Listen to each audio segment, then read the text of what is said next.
meid on siin töörühmas vähe, siis me võime teha ka sellise väikese kiire tutvumisringi. Siis me saame aru, kellega me siin järgneva 3 tunni jooksul kokku puutume ja kes kus kohas tuleb.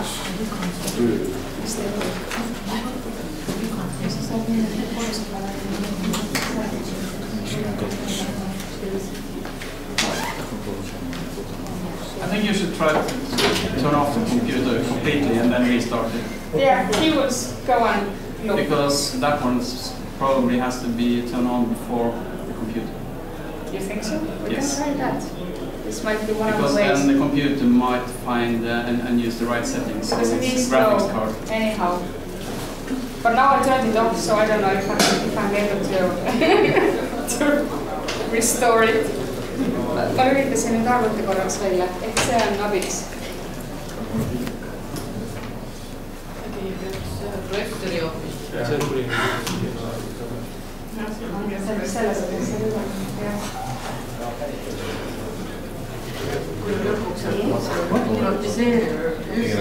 Aga sellel ajal, kui kogu see asi meil siin käib, teeme siis tõesti, alustame, teeme väikese tutvumisringi, aga mina räägin teile võib-olla enne seda lühidalt ära, kuidas me seda aega siin kasutame. Meil on aega siin 4:30, me teeme vahepeal ühe väikese pausi, orienteeruvad kella 3 paiku. Et see ei ole küll päriselt kohvipaus, aga lihtsalt jalga sirutada ja korraks ringi käia. Ja teeme, kuna meil on nii-öelda 2 teemavaldkonda, mida katta, mis on omavahel seoses, kuriteoennetus kogukonnas ja siis jätkutugi asutusest vabanenud noorele, et me teeme need nii-öelda omaette plokkideks. Ja alustame kuriteoennetuse teemadest. Mina räägin lühidalt näidetest, mida me oleme Põhjamaadest käinud ja õppinud. Siis palun Eilindil rääkida Norra kogemusest, mida nemad teevad Oslos, Valna linnaosas noortega. Ja annan sõna kolleeg Rainerile, kes räägib teile nüüd täpsemalt nendest väikeprojektide voorudest siis kuriteoennetuse teemal, mida põgusalt tutvustab Maris Lepajärg. Ja siis teeme väikese pausi ja siis jätkame jätkutoega. Ehk siis nende teemadega, mis on siis suunatud asutusest vabanenud noortele. Ja siin ma annan sõna Jakole, kes siis räägib ise, mida meie oleme näinud ja endale kõrva taha pannud. Rainer räägib taaskord taotlusvoorudest. Ja siis meil on 2 härrasmeest seal nurgas, kes räägivad teile Norra kogemusest. Ehk siis nemad on asutusest way back, küllalt nagu sobiva nimega selle jaoks.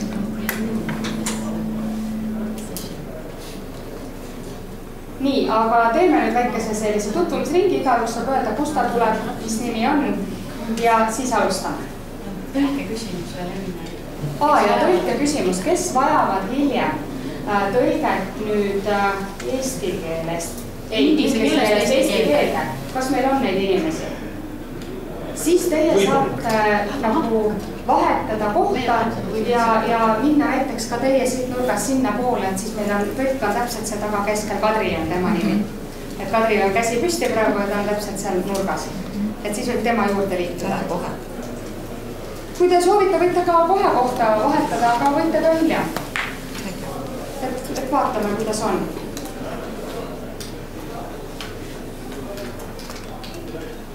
Kui ei funktsioneeri, siis ma pean kuidagi sellega ilme. Aha, selge. Nii, aga lühidalt siis mina olen Anu Lõps, tulen Justiitsministeeriumist ja kuriteoennetuse teemadega olen tegelenud selles asutuses viimase 10 natukene veel aastat. Ja esindan ka Eestit Euroopa kuriteoennetuse võrgustikust. Et selline taust siis teemaga seoses. Palun. Mina olen Marilyn Kirkmann ja tulen sihtasutusest Tuletõmb fond ja meie tegeleme senini Saksa kasvatusraskustega noorukitega. Tere, mina olen Jaako Salla, töötan samamoodi Justiitsministeeriumist ning praegu tegelen natuke alaealiste teemadega, asendan siin tegelikult Raigi Sullat, kes on Eestist ära. Mina olen Jätli küsimus, ma tööstan samuti Justiitsministeeriumis ja eilsest siis hakkan vedama või hakkasin vedama siis ühte projekti. Mina olen Rainer Rohtla, töötan Justiitsministeeriumis projektide koordinaatorina. Mina olen Joel, olen sellisest noorteadust nagu võimuturvalistail ja olen ise. Mul palve, et te räägiks natuke kõvemaks. Võin korda siis. Mina olen Joel Juht, olen MTÜ noorteühendusest ja olen ise. Olen Eerik Rüütel Sisekaitseakadeemia Justiitskolledžist ja olen õppejuht ja uurija. Mina olen Mirjam Vabrik, olen Pärnust MTÜ Tulevikivaataja. Mina olen Teresa Sala ja tulen Valgamaalt Läti piiri äärest. Olen Valgamaa Noortetehnika Keskuse sotsiaalprogrammi. My name is Eivind Fivelstad. I work as a crime prevention coordinator in the district of Alna in Oslo. Olen Oslos Kuriteoennetuse programmi koordinaatorina. I am Martin Münderstroven. I am administrative secretary in Wayback and also the leader of the legal aid group that we have. Mina olen Martin, mina olen organisatsioonist Wayback, tegelen seal administratiivküsimustega, vastutan nende eest ja lisaks olen ka Waybackis üks projektijuht. My name is Roger. I'm the leader of Wayback, the Wayback Foundation in Belgium. Mina olen Waybacki organisatsiooni juht Belgias. Mina olen Janne Laus, Tallinna Noorsootöö Keskusest infotöötaja. Tegu Rapla valitsus, noorsootöö alaealiste komisjon 9 aastat. Rapla valitsusest, alaealiste komisjonist.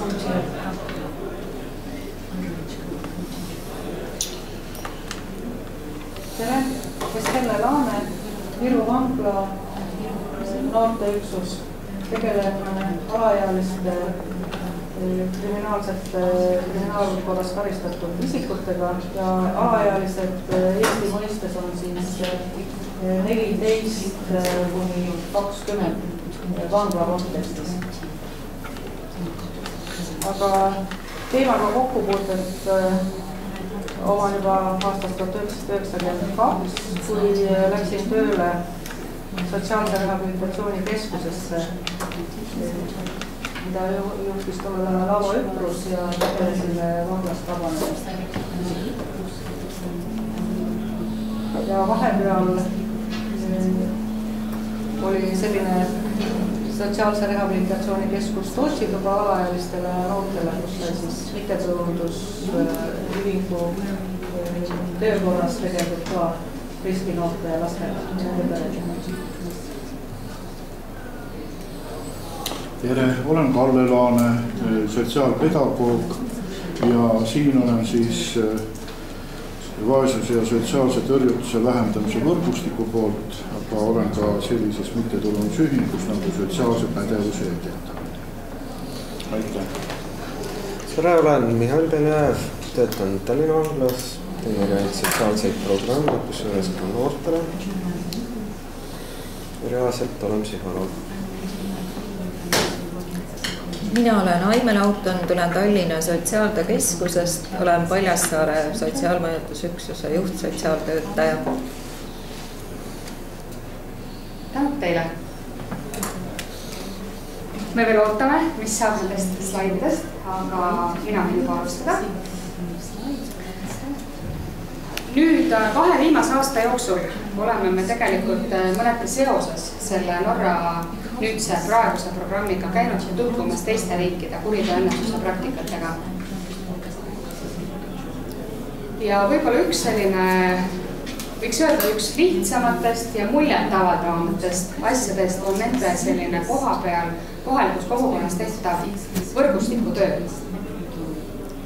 Et kõikides nendes riikides, kus ka meie käisime, ehk siis Norra, Taani ja Rootsi, on juba 70-ndatel, 80-ndatel loodud sellised kohaliku tasandi kuriteoennetusvõrgustikud. Ja kannavad nad nime ühes riigis SSP, teisel riigis SLT, nagu Eivin juba ütles, tema on siis ühes piirkonnas selle nagu võrgustiku töö koordinaator. Ja tegelikult need asutused, kes siis selles võrgustikus on, kes kokku puutuvad ja omavahel ka infot vahetavad ja noorte vaates tegevusi planeerivad, on kool, politsei ja sotsiaalhoolekanne ehk siis kohalik omavalitsus. Et kus ka see nimi, eks ju, social schools police, kui ma võtan nagu inglise keelse sellise lühikese. Ja iseenesest kõik need kontakti osapooled on juba olemas meil siin Eestis. Ja teatud määral ja teatud kohtades infot vähemalt või rohkemal määral vahetatakse ja ka tegeletakse juhtumitega. Aga võib-olla mis on sellest nagu vaatest puudu ja see, mida meie nagu õppisime, mis on ka tegelikult üks selline toetatav meede, on selline kindlama nagu paariaastase mingi plaani alusel enda nagu töö organiseerimine. Ja ka selles mõttes ka noorte tõesti ka rehabilitatsioonina, kui on tehtud kohalikus omavalitsus noorele rehabilitatsiooniplaan mingil põhjusel, siis nende elluviimine võiks olla ka nende partnerite koostöös tehtud. Mul olid edevad pildid teile ka tehtud, aga progress on silmaga nähtav pooles vaates. Et ei ole häda. Aga selles mõttes, et vaadates ka nüüd nendele riikidele näkku ja kuhu nemad on nende 20 aastaga jõudnud, et alguses nendel 80-ndatel oligi tegelikult see, et me nagu omame nagu tihedamaid kontakte ja hakkame vahetama infot. Nüüd nad on jõudnud selleni, et tegelikult tegeletakse juba erinevate noortegruppidega, mitte ei ole enam tegevus suunatud kõigile, näiteks Rootsis on välja kujundatud sellest võrgustiku tööst tegelemine konkreetselt noorte kuritegelike gruppidega ja nende noortega, kes on saanud juba 4. korda kriminaalkaristuse, nad on nagu hakanud enda tegevusi nagu rohkem sihitama ja suuname väga selgetele gruppidele, kellega on kõige suuremad mured. Ehk siis selline strateegiline planeerimine ja nagu sihitatus on tulnud tegevuste juurde. Ja taanlased on arendanud ka seda sama võrgustiku tööd edasi vaimse tervise nagu probleemidega ja vaimse tervise küsimustega tegelemisele. Et nimelt selle nagu kohalik sotsiaal on siis tegelikult ka kohalikud psühhiaatrid, kes on nagu selles piirkonnas või siis nagu regioonis tegutsevad, on rohkemat kokkupuudet hakanud omama ka tegelikult politseiga, sest need inimesed enda vaimse tervise häiretest sõltuvad ka viivad ellu kuritegusid. Et tegelikult nagu jälgitakse neid inimesi, hoitakse nagu kontakti ja ollakse nende jaoks kogu aeg olemas. Et selliseid võrgustikke Eestis iseenesest kusagil kohalikas omavalitsuses kindlasti on. Me tegime 6 aastat tagasi ühe uuringu ja tegelikult selgus, et organiseeritud kujul neid ikkagi eriti ei ole. Plaanime nüüd küsida seda uuesti kohalike omavalitsuste käest, maavalitsuste käest ja et saada endale nii-öelda seda uut kaardistust ja uut pilti. Aga mulje ja tunnetus, mida nagu tänasest tahaks muuta, on see, et see koostöö on isikute vaheline, aga mitte nende struktuuride vaheline. Ja see on tegelikult teatud määral probleem. Sest et kui ei ole nagu kokku lepitud aluseid selleks koostööks, siis kui inimesed vahetuvad, siis kaob kogu see hea kooslus. Et siit ka tegelikult selles mõttes selline mõtteline nagu üleskutse, miks ma ka tahtsin nendest näidetest rääkida, on see, et nendel Põhjamaa tarkadel inimestel kohalikes omavalitsustes ongi see plaan kirja pandud. On kokku lepitud kokkusaamiste regulaarsus. Et kui me räägime ühe noore nagu juhtumiga tegelemisest, siis on selge see, et seal on mingi oma juhtumi korraldaja, on see lastekaitsetöötaja, on see politsei, see on ka nii meil siin. Aga võib-olla need partnerid ei saa korra nädalas kokku. aga seal on see nii kokku lepitud ja kogu see nagu koostöö, kui siin võib-olla toimub see koostöö väga palju nii-öelda ametite tasandil. Meil on kohalik konstaabel, meil on alaliste komisjonide sekretär, meil on kohalik lastekaitsetöötaja, nemad helistavad, saavad kokku, tunnevad üksteist nimele nagu pidi. Oi, meil on veel üks tore inimene. Kuid võib-olla need koostöökokkulepped enam ei kehti siis, kui nad lähevad nende osakonna juhataja juurde ja veel üks aasta üles lähevad sinna kohalikku piirkonda selle nagu piirkonnajuhi ehk siis linnapea, maavanema jutule, kas või vallavanema jutule, et tegelikult kõik need kokkulepped peavad olema läbivad nii ühte kui teist tasandit pidi kokku lepitud. Ja ka selline kokkusaamiste regulaarsus ja selline koostöö tegemise regulaarsus tegelikult peab säilima ka nendel tasanditel. See ei pea olema võib-olla korra nädalas, aga näiteks korra kvartalis, et tegelikult see infovahetus toimus. Et me küll teame, et meil on võrgustikana toimivad alaealiste komisjonid, kus meil on tegelikult ka need nimetatud osapooled ju olemas, on koolide esindajad, on olemas sotsiaalhoolekande esindajad, lastekaitsetöötajad, sotsiaaltöötajad ja samas ka siis politsei esindajad, aga nad tegelevad nende konkreetsete nagu laste juhtumitega, aga kui vaadata neid lapsi ühes grupis koos ja seda piirkonda, et tegelikult nagu mõneti ka see keskkond, kus need noored tulevad, et sellega selline tegelemine võib vahel jääda tahaplaanile, kui nagu hakatakse ühe inimese juhtumit lahendama.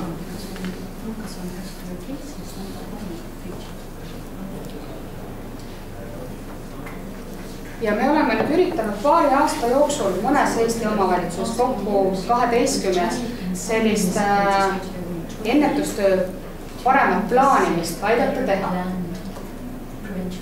Ja jõudsime selleni, et kui me valisime nende nii-öelda pilootpiirkondadeks 12 kohalikku omavalitsust, kus me kohal käisime ja inimeste käest küsisime, et kuidas te siin koha peal ennetustööd teete, kas te teate partnerid, kellega siin koos asju teha, siis hakkab midagi looma, vähemalt siin on pilt, aga seal veel mitte.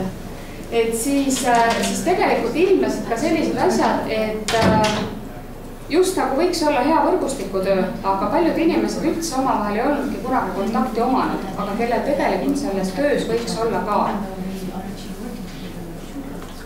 Täna palju räägiti siin ka sellest, et noorsootööasutuste võimekust on vaja tõsta, et tihtipeale need avatud noortekeskused, kus need noored nagunii käivad, mis on nende jaoks see kogunemisfoorum, ei olegi nende teemade lahendamisse nagu kaasatud.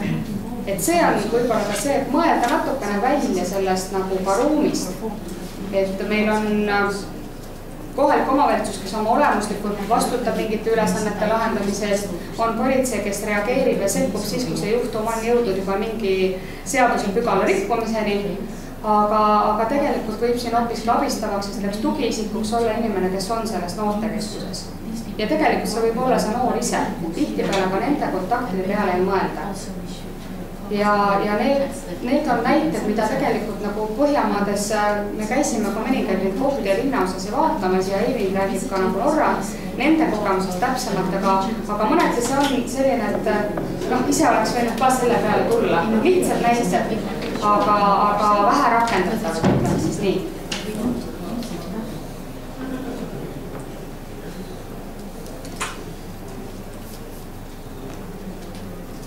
Ma vaatan, et me saame lihtsalt kõik, kes ettekandet teevad, saavad endale slaidi siit vaadata, kui nad tahavad, aga mitte näidata teistele.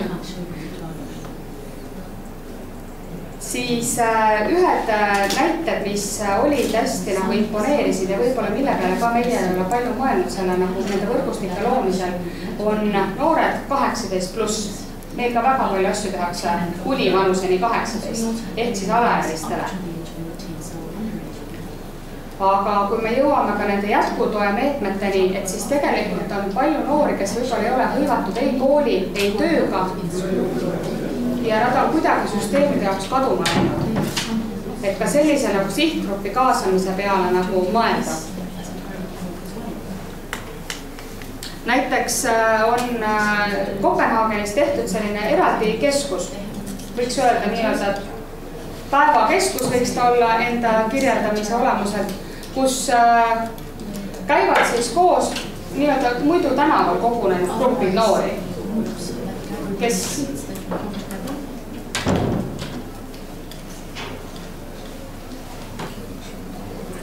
kui sa tahad meie juurde istuma, siis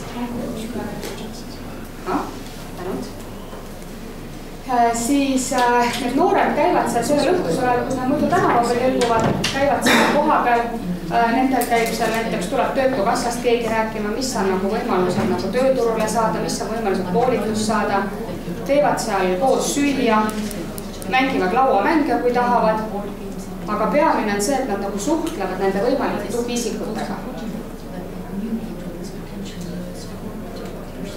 Sest et tegelikult selle kohaliku piirkonna probleem oli selles, et muidu nad jõudsid kõik kuidagi otsapidi sotsiaalosakanda, pigem siis, kui nad olid juba teel kusagile asutusse, sellepärast, et nad olid ka pannud toime korduvaid kuritegusid. Ja või siis teine asi sotsiaaltoetuste pärast.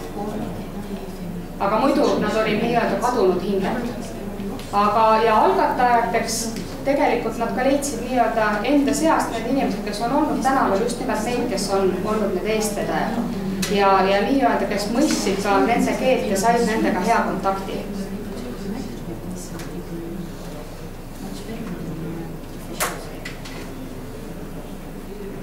Ja üks selline mõtetest, millest nagu, ma ei tea, Jako, kas sa tahad sellest high-five'ist ise nagu rohkem rääkida või räägin mina. Ka see on kogemus Taanist, organisatsioon nimega High-Five.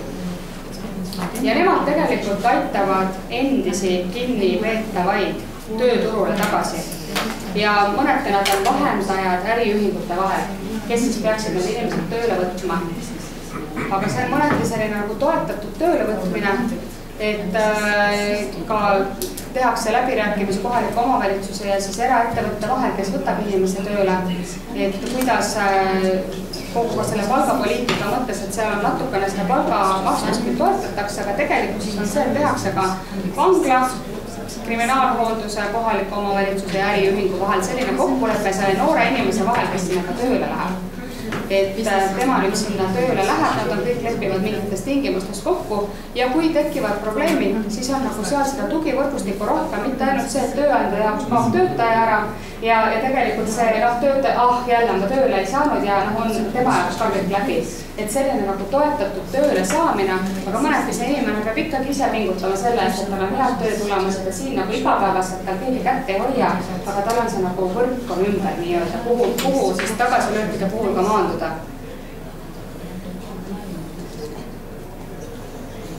Proovite, et äkki õnnestu mõne teise arvutega mõnda. Siis võib-olla sellised nagu koostöövõrgustiku näiteid nagu teisest noorte kaasamise poole pealt, mis on ka mõneti nagu mõtted, mis meil ei ole võib-olla nagu nii väga edasi arendatud, on igasugused noortekogude loomised nagu ametiasutuste juurde. Antud juhul näiteks politseiasutuse juurde. Et kui me räägime sellest, et meil on nagu kamp noori, kes teevad midagi, mis ei sobi sellest kohalikust piirkonnas, et siis võib-olla see kamp noori võtta selle heaks enda juurde kokku, et püüda ka nendest tekitada seda muutust nagu läbi teistsuguse kontakti. Kuulata neid, saada aru sellest, miks nad seda teevad, miks nad nagu häirivad seda korda.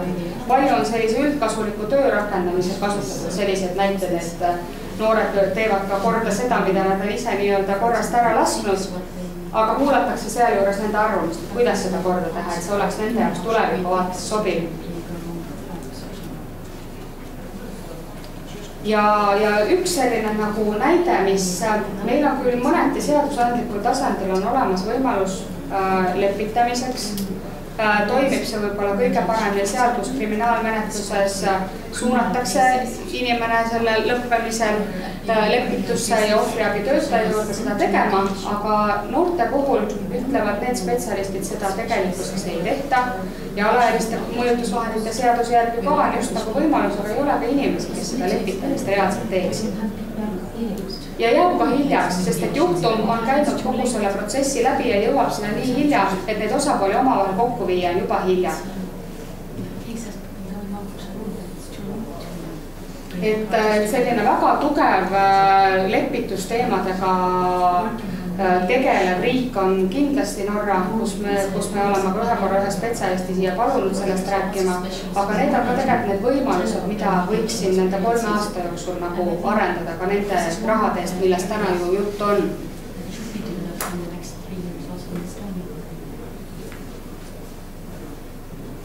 Sest et ka meie selline kohalike omavalitsustega kontakt on näidanud seda, et kui koha peale leitakse initsiatiivikas eestvedaja kohalikust omavalitsusest, siis on tegelikult võimalik nii-öelda neid mägesi nagu liigutada ja kokkuleppeid sõlmida.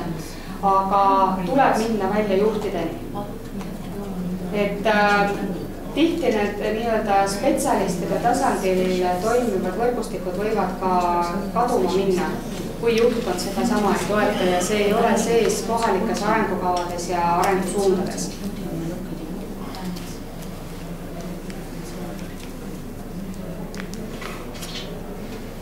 Et näiteks Rapla vald siin suutis nüüd endale tuua juurde ka mõned sellised, leides uusi partnereid, mõned sotsiaalteenused, taotlesid ka toetust, et saada tugiisikuid vanglast vabanenutele või siis toimetulekuraskustes peredele. Ja samas tegibki sellise hea nagu koostöötahte avalduse erinevate partnerite vahel lepiks omavahel kokku, et mida siis keegi teeb selleks, et kui meie kõigi suur mure on aveliste kuritegevuse ennetamine ja vähendamine, et siis mis on need elemendid, mida me lähiaastatel teeme selleks, et seda muuta, seda olukorda tänasest paremaks.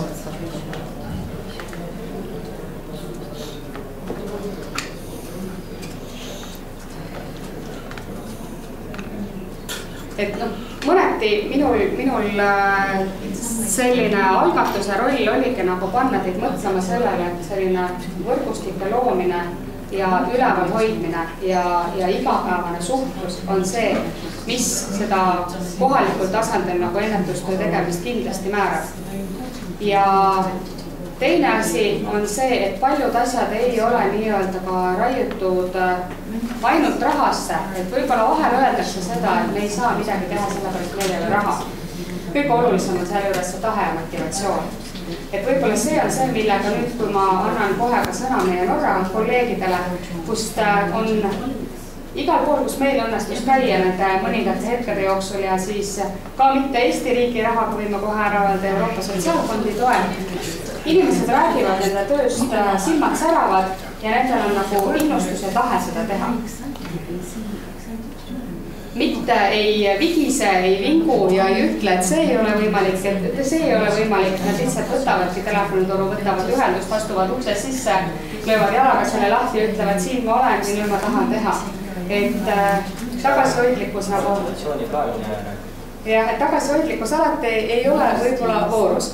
Et see on nagu see, mis on nagu need nagu mõtted, miks me ka ise nagu näeme, et selline nagu ühelt poolt see rahalist toetuse andmine on nagu oluline, aga et võib-olla nagu ärgitada üles neid nagu kohalike partnerid, et see on nagu veelgi olulisem. Kallel on mingi kommentaar.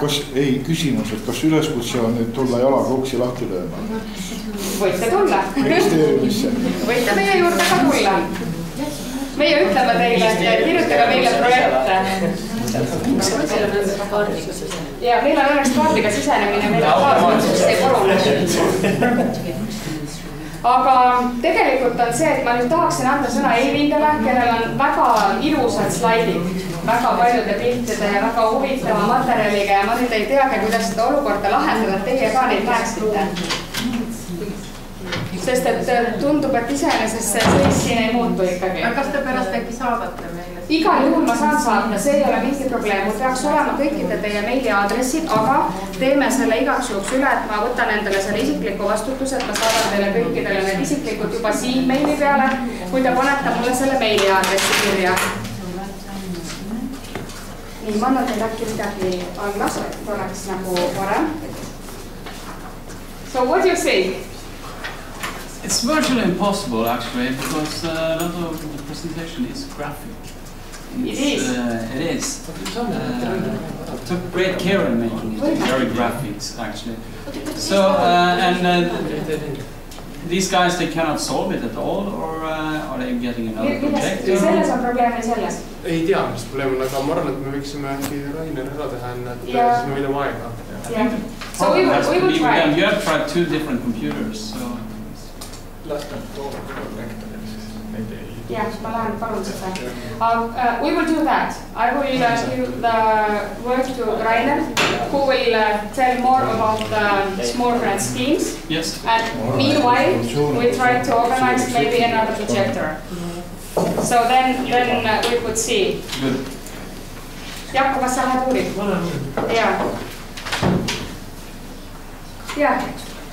Ei, ma arvan, et see on okei, sa võid seal. Kui teile sobib, siis ma istun selle sama ekraani ees, püüan siis kõik edasi anda.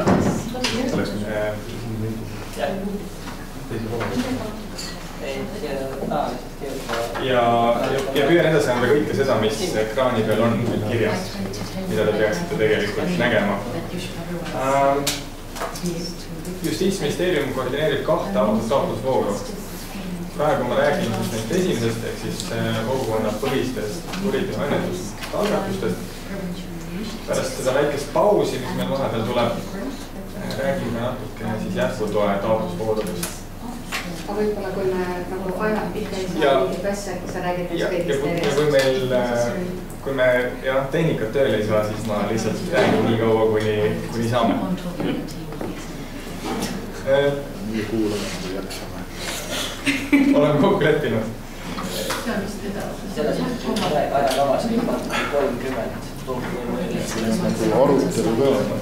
Ühesõnaga, kogukonnapõhiste kuriteoennetuslike algatuste taotlusvooru plaanime avada järgmise aasta esimeses kvartalis, loodetavasti jaanuaris. Ja ma kõigepealt räägiksin sellest, milliseid tegevusi me toetame.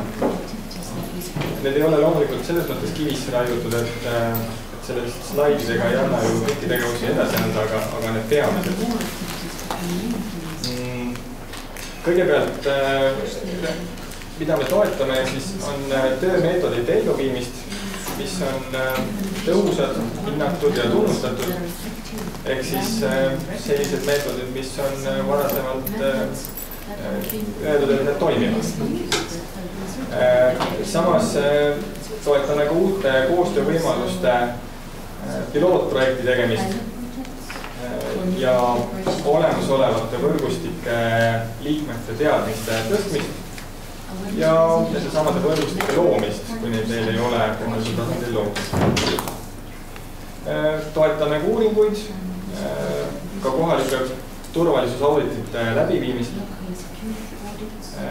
ja ka loomulikult ennetustöö läbiviijate kogemuste ja teadmiste vahetamist.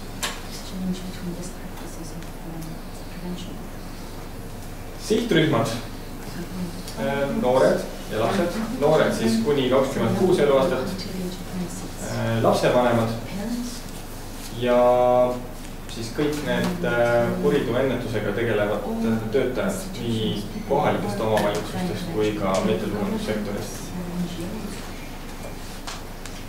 Ja kes siis on sobivad taotlejad? Me ootame taotlema tegelikult kõiki välja arvatud ministeeriume ja erasektorit. Et erasektor ei saa ise taotlust esitada, küll aga võib erasektorit kaasata oma taotlust. Ja meil on ka paar eelistust ja eelistame siis väiksema haldussuutlikkusega ääralade omavalitsusi ja eelistame ka mitme partneri koostöös esitatavaid taotlusi. Kes siis need kriteeriumid täidavad, nendel on siis väikene eelis toetust saada. Kui räägime veel koostöös, siis seda koostööd ja sellist ühise kuriteoennetusega tegelemist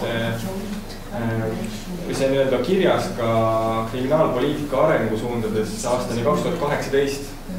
Ehk siis on ka dokumendis olemas, et see on äärmiselt oluline.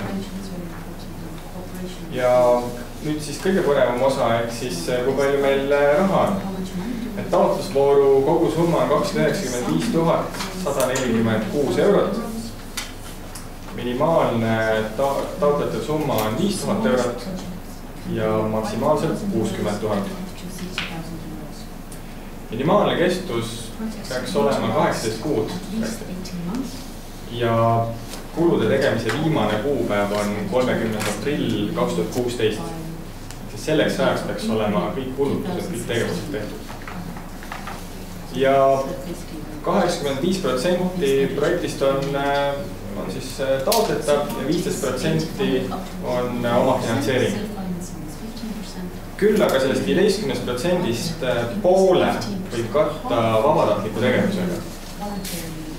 Ka see vabatahtlik kaasamine on kriminaalpoliitika arengusuudades meil välja toodud ja me igati toetame seda, kui on vabatahtlikult projektidesse kaasatud. Ja tahtsin näidata ka paari pilti, aga sellest ei ole kedagi, et infoallikad, et kus saab edaspidi infot. Et meie soovitaksime kindlasti Justiitsministeeriumi kodulehekülge vaadata. Teise allikana Eesti Noorsootöö Keskuse koduleht, kus on siis olemas kogu PROGRAMMI RISKILAPSED ja NOORED tutvustus ja kus leiab siis ka kogu info, millest ma ka täna räägin, leiab kirjutustele ka kodulehed. Ja kolmas, mida soovitada, on Facebook. Kes on Facebookis, siis facebook.com/riskilapsed ja noored on lehekülje aadress ja sinna me postitame siis ka selliseid värskeid teateid ja uudiseid. Ja see on lühidalt kuriteoennetuse poole peal kõik. Nüüd, kui meil on veel aega. Võib-olla ma lihtsalt ütlen selle lisaks, sest need riigid, kellega koos asju teha, on eelkõige need doonorpartnerid, kes on sellel programmil. Ehk siis Norra, Island ja Liechtenstein. Küll aga need riigid, kes samamoodi taotlevad raha sellest programmist. Ehk siis kellel on ka riskilaste ja noorte programm. Näiteks siin on Leedu kindlasti üks, et seda saab vaadata eagrants.com sellelt aadressid. Ka pastakas oli teil, mille peal on kirjas see aadress. Et need on ka riigid, kellega saab teha selle programmi raames koostööd, kes on need samamoodi toetust saanud partnerid, kes võivad olla siis nagu programmis ka partnerid. Ja eraldi, ja kellega on ka maismaapiir. Selles, et tegelikult, kui te leiate nagu naabrid teisel pool Peipsi järve, siis ühelt poolt meil väike osa on ka maismaapiiri nendega, nii et selles mõttes võite ka selle peale mõelda. Ja mida välja tuua, et kui Rainer ütles selle taotlusvooru raha, mis on 295 000 millegagi, siis tegelikult on kogu sellel programmi riskilaste ja noorte programmil ka nii-öelda kahepoolsete suhete fond, kus saavad siis raha taotleda need, kes juba neid kahepoolseid suhteid arendavad, kas enda projektide tegemisel või juba elluviimisel. Et see summa summarum on 100 000 millegagi, ja selle kohta ka seesama veebileht, mida Rainer ütles, et seal on info üleval, et millal on võimalik sealt nagu toetusi taotleda. Et tegelikult on võimalik nii-öelda kahepoolset või ka kolmepoolset koostööd kirjutada programmi eelarvesse või projekti eelarvesse, kui te seda nagu plaanite kirjutada, või ka siis võib sellele veel nagu lisaks taotleda, et see on võib-olla see oluline, mida nagu teada. Ja lisaks tänasele me plaanime ka teabepäev, et võib-olla saaks neil ka korraks peatada. Väga hea. Aga ma arvan, sa jätkad, sest tehnikaga veel töö käib. Väga hea, siis ma täidan aega. Läheme siis teise taotlusvooru infoga edasi. Pärast lõpus räägin ka meie regionaalsetest teabepäevadest. Aga teine taotlusvoor on siis jätkus. Kas sa tahaks, et me rääksime nagu sellise sissejuhatuse ka selle teema, miks me seda teist taotlusvooru teeme üldse? Jah, võib küll. Et kui ma oleks need asjad saanud blokkidele teha, siis oleks sellises järjestades orgaanilises liikumises. Orgaanilises liikumises, et võib-olla natuke ootad, et siis ma võin enda osas selle ära rääkida, siis saab seda osaga juurde teha. Aga ma mõtlen, et võib-olla kas äkki oli kellegi küsimusi selle kuriteoennetuse teema kohta? Nii, ma saan õigesti aru, et mitme partneri eelistused ongi nagu mõeldud need välisriikide partnerid, mitte Eestis. Eelkõige on eelistatud ka Eestis partnerid, aga kuhu siis need välisriigi partnerid peavad ka siin olema? Välisriigi partnerid võivad olla, ei pea. Et nendega on see, et kui te näiteks mõtlete, et te kuulete siin täna nüüd 2 esitlust ja teile tundub, et see on täpselt see, mida nemad seal teevad, meie tahame ka. Et siis te leiate endal selle partneriga nii-öelda piiri tagant. Aga eelkõige, kui me mõtleme kohalikku omavalitsust, näiteks 5 kohalikku omavalitsust, kes on lähedal asuvad või mittetulundusühingud, kohalikud omavalitsused ja veel keegi. Politsei piirivalveamet näiteks. Kohalikud ettevõtted näiteks. Kohalikud ettevõtted. Ma saan aru jah, et tähendab seda ikkagi nagu on regionaalselt tasapinnal, eks ühe maakonna piires. Võib olla ühe maakonna piires või ka maakonna piiridest välja minna. Selles ei ole piiritletud. Siin korduvalt nagu, ma saan aru, et ministeerium, eks, te korduvalt korrutate seda kohalikku omavalitsus. Kas kohalikku omavalitsus on järelikult prioriteetne taotleja antud projektivoorus teie silmis? Jah, võib öelda küll nii. Aga ta ei saa kuidagi mingeid paremaid... Aga öeldi otse välja. Ei, nad ei saa, kui projekti hinnatakse, siis kohaliku omavalitsus ei ole selles suhtes kuidagi eelisseisund. Seda eelisseisund oligi need piirkonnad ja see, et te teete Eesti sees koostööd. Et miks see kohalik omavalitsus on see, et kuna see meede peab soodustama kohalikul tasemel kuriteoennetust. Näiteks meie partner on maavalitsus. Aga see, ma arvan, see kuidagi ei ole teil nii-öelda miinus teie jaoks, et teil seal konkreetselt kohalikku omavalitsust ei ole. See on peaasi, et see kohalikul tasemel see töö käiks ja et oleks jätkusuutlik. Võib-olla maavalitsus on hoopis jätkusuutlikum kui kohalik omavalitsus teie kontekstis. Ja see on väga hea täpsustus, tegelikult on kohalik tasand nii-öelda prioriteet. Et meie nägemusel on vaja nagu koha peal teha neid asju ennetust tegevuseks. Aga te saate nagu võib-olla küsimuste ja aruteluvoor on pärast. Võib-olla ei ole praegu õige küsida. Ei, on väga õige küsida. Te lihtsalt nagu pidevalt seda kohalikku omavalitsus, siis nagu MTÜ-del tekib küsimus, et kas nendel siis nagu... Võib-olla me peamegi seda siis silmas pidama, eks, et see kuidagi selline mulje jääks, et see kedagi eemal. See praegu jääb sellise mulje, sellepärast, et kohalikel omavalitsustel, kõikidel on kindlasti väga palju nagu entusiastlikke, aga ametnikel ei ole nii palju soovi kirjutada projekte, kui palju võib-olla on seda MTÜ ja pigem on siis kohalik omavalitsus partner. Aga võib ka vastupidi olla, et see ei ole nagu, see on lihtsalt näiteks Valgamaal, võib-olla mujal. Meil on väga hea partner Valga omavalitsus ja Valga alaealiste komisjon. Ja Valga politsei näiteks on super meil hea partner. Aga kohalik omavalitsus ütleb, et meil ei ole aega. Et neil ei ole inimressurssi, nendel ei ole aega. Ja nii edasi. Aga samas partnerina nad partnerina jah, et see küll jah, et partnerina garantiikiri annaks. See projektivoor on kõige või selles valdkonnas ta on hästi lai, et võimaldab väga palju erinevaid tegevusi, eks ju, ja meil ongi hästi vähe neid piiritusi ja 2 sellist hindamisel eelist andvat tegurit, et ka need tegevusi, mida seda saab teha, on need on väga palju. Et see mõte on ka see, et me kuidagi ei piiritle enda poolt seda, mida kohalikul tasemel teha, et me ei anna seda ette. Kas jätkusuutlikkuse mõttes ei ei asetu see küsimus lõpuks ikkagi kohaliku omavalitsuse rahakotti. Ma arvan, selles mõttes on see kohalik omavalitsus küll partnerlus oluline. Ei, sellepärast, et ega see rahakott kohalikul omavalitsusel mitte kuidagi ei kasva. Ei kasva, aga siin on oma osaluse sellel teemal.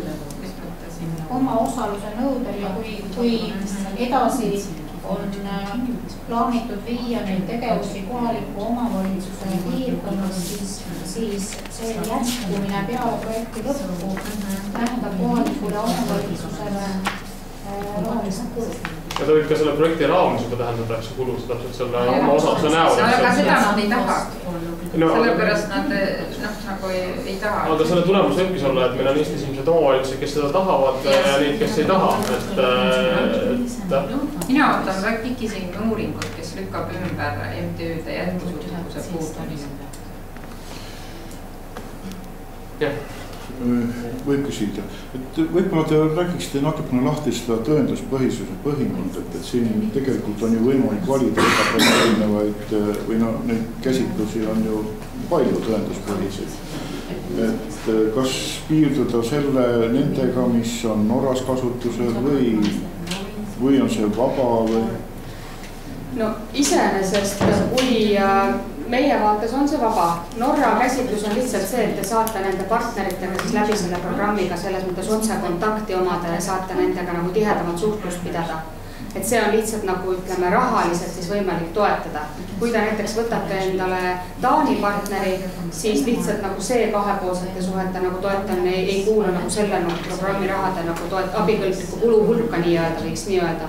Aga muidu nagu programmide mõttes, et kust nad algselt on loodud, meie väga toetame seda, et need programmid on hinnatud, nende tulemused on ennast õigustanud, et selles mõttes võivad need olla ülemaailmsed. Aga selles suhtes, et tõenduspõhisus ei ole, ta on jälgist, et kui meil on 2 programmi ja üks suudab näidata, et seda on kuskil rakendatud edukalt, siis tema saab hindamisel mingi eelise. Aga meil ei ole sellist kriteeriumit, et näiteks kui see on uus asi, mille keegi on Eestis kas või välja töötanud, et me seda ei praagi selle pärast kõrvale.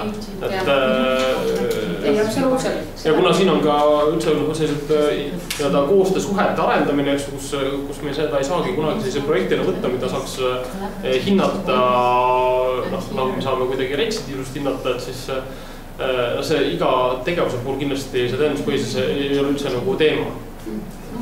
Mul üks küsimus veel, et siin praegu sihtrühmad on piiritletud mõne üksiku tunnusega ainult, aga siin on ministeeriumite haldusalades on ju erinevused. Et kas näiteks asendushoolduses kasvavad lapsed on kindlasti kuritegevuse riskirühm. Et kas sellele riskirühmale võib ka orienteeruda? Ma arvan, et see sõltub, kuidas teie seda ära näitate, et meil ei ole seda nimekirja, et kes on riskirühmad. Jah, aga üldiselt see on Sotsiaalministeeriumi haldusala, et kuidas selles mõttes, et kui me vaatame kogu seda programmi, et ka ennem sellest räägiti, et meil on sellised neid avatud voore isegi kõige rohkem üldse nende noortele suunatud noorsootööorganisatsioonid, nende võimekuse tõstmine, ka nende teenuste jagamine ja tegelikult isegi üks osa, mis puudutas alaealiste õigusrikkujaid eelkõige alaealiste komisjonide vaates, on ka toetatud taotlusvooru kaudu Haridus- ja Teadusministeeriumi poolt. Nii et selles mõttes, et kuidagi, et need on nüüd selle ministeeriumi lapsed ja need on selle omad, et ei, võib ka nagu siit taotleda, et see on lihtsalt nagu võib-olla jah, selle nagu raamteemaga rohkem seotud kui selle sihtgrupi nagu. Seda enam, et me teame tegelikult, et nende lastel tihti on probleemid on hästi mitmes valdkonnas, eks ju, ja kui meil ongi MTÜ, kes tegeleb sõltuvusprobleemidega lastega, siis me juba teame, et nendel lastel on sageli ka muid probleeme ja ta sellest on ka riskirühm. See MTÜ saab nagu oma valdkonnas edasi tegeleda, aga ta saab siis sellele tuua mingise uue vaate juurde. Kas on veel? Aga juhul kui mitte, siis mul on nüüd küll hea meel anda sõna Eivindile ja ma otsin tema ilusad pildid ka kohe teile vaatamiseks.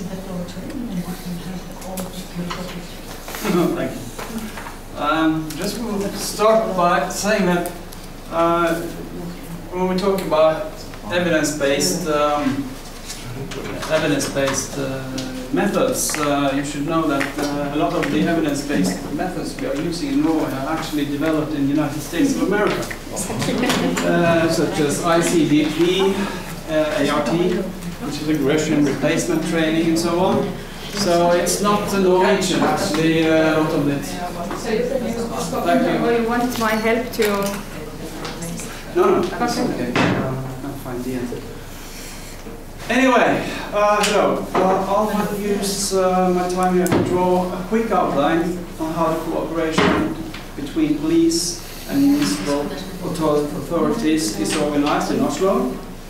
Before I dive into some of our own work, I will show you some of our organization, some of our results, and I will end the lecture with some examples based on actual cases. Now, SLT, or Coordination of Local Crime Preventive Enterprises, was established, as you probably know by now, by the Norwegian National Crime Prevention Council sometime early in the 90s. And it is by all means the Scandinavian model. Yes, the Danes were first out, calling the model SSP, as we heard earlier, which is school, social, and police, and it's the same in Danish. School, social. And in 2012, in July 2012, we got 185 SLT coordinators in Norway, which means roughly 185 communes are involved in our kind of work. Actually, even though Oslo has 16 coordinators. In 2006, SLT was established throughout Oslo, and in Oslo we have to make up our own names on stuff in Oslo, so we call it Salto. Or translated to English, together we make Oslo safe. The model is developed in order to coordinate knowledge, competence and resources between the police and municipal, I hate that word, municipal units that are involved in crime prevention and measures for crime prevention. Regular meetings for exchanging knowledge and experience, get to know each other's working methods, and not very important there is to know the culture. I mean, the police has its culture, social workers have their culture, and they have to get to know each other. This makes it easier to cooperate and eventually take actions together. Because SLT is a model for cooperation. It's not a program of defined activities. It is, however, an exercise in confidence and trust, and it is networking. And to work at its best, it has to be adopted by the highest authorities within the participating organizations. Crime prevention aimed towards children and youth in Oslo is organized within the Salto model. The main partners there are City of Oslo and Oslo Police District. And it leads quite heavily on the SLT model. In fact, it is the SLT model. The sectors participating in Salto are both governmental, municipal, we work with the NGOs, and also some private enterprises. However, every self-governed sector in this is responsible for itself, its own budgets, its own competence, and so on. The cooperation, however, is coordinated through this Salto system. I don't know if this have any meaning to you, anyway, but this is the Salto organization chart. And at the top, we will find the Oslo Police Council, led by the City Council leader. Other participants are the head of the police in Oslo and some of his guys. And every district in Oslo have its own local steering group, here. And then there are us, the 16 SLT or Salto coordinators in Oslo. Alma is number 12. 1, 2, 3, 4, 5, 6, 7, 8, 9, 10, 11, 12, so that must be me there. Yes, that little figure. Among our tasks, running local work groups is of importance. So, actually, the SLT work is going on for the most right here, that little gray line. And at the side you find various participants in the cooperation. There are specialist healthcare, there are prisons, there are police stations, welfare and education, and so on. Let's have a closer look at the local steering groups. Here we have, in many ways it follows the structure found in the police council. The group's participants are the director of the local district, who is also the leader of the group, the chief of the local police station, which there are 5 in Oslo, an area director from the Oslo Education Agency, and the SLT coordinator. And then, of course, we also have other, but they are more based on local needs, and it will most often be leaders from child welfare and social work. We do have some important documents, central documents, annual ones. Firstly, there's an annual plan of action for Oslo, which is adopted by the Police Council every year. Then we have an annual trend report on youth crime in Oslo. We're rather proud of that one, actually. I think we were first in Scandinavia to produce such a thing on an annual basis. And of course, we report also annually on our actual work. All these documents are available, of course, at the interweb, but sadly in Norwegian only. That's how life is. Does it work? I think it might. The numbers of repeat offenders under the age of 18 in Oslo are relatively small, very small in fact.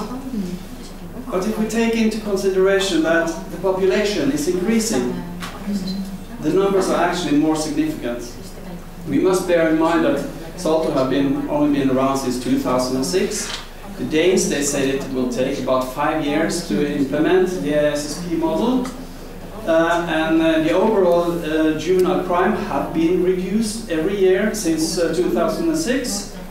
These are repeat offenders, mind you, with a rock bottom in 2012. However, the reduction between 2011 and 2012 was only done by girls. The girls are so good in Oslo these days. The boys had a minor increase in the criminal activities, actually. We cannot credit Salto for all of this, of course. Things are happening in the youth communities. Many youth have moved from the street into online activities. And there are many situations that is to be credited for the reduction of crime committed by juveniles. Now, I will bring you to Kuriteoennetuse in Oslo. To the district of Alna, and for the most part, our district called, a small part of that called Furuset. We have had a lot of negative media throughout the years. We have shootings, we have gang activities, we've had robberies, and so on.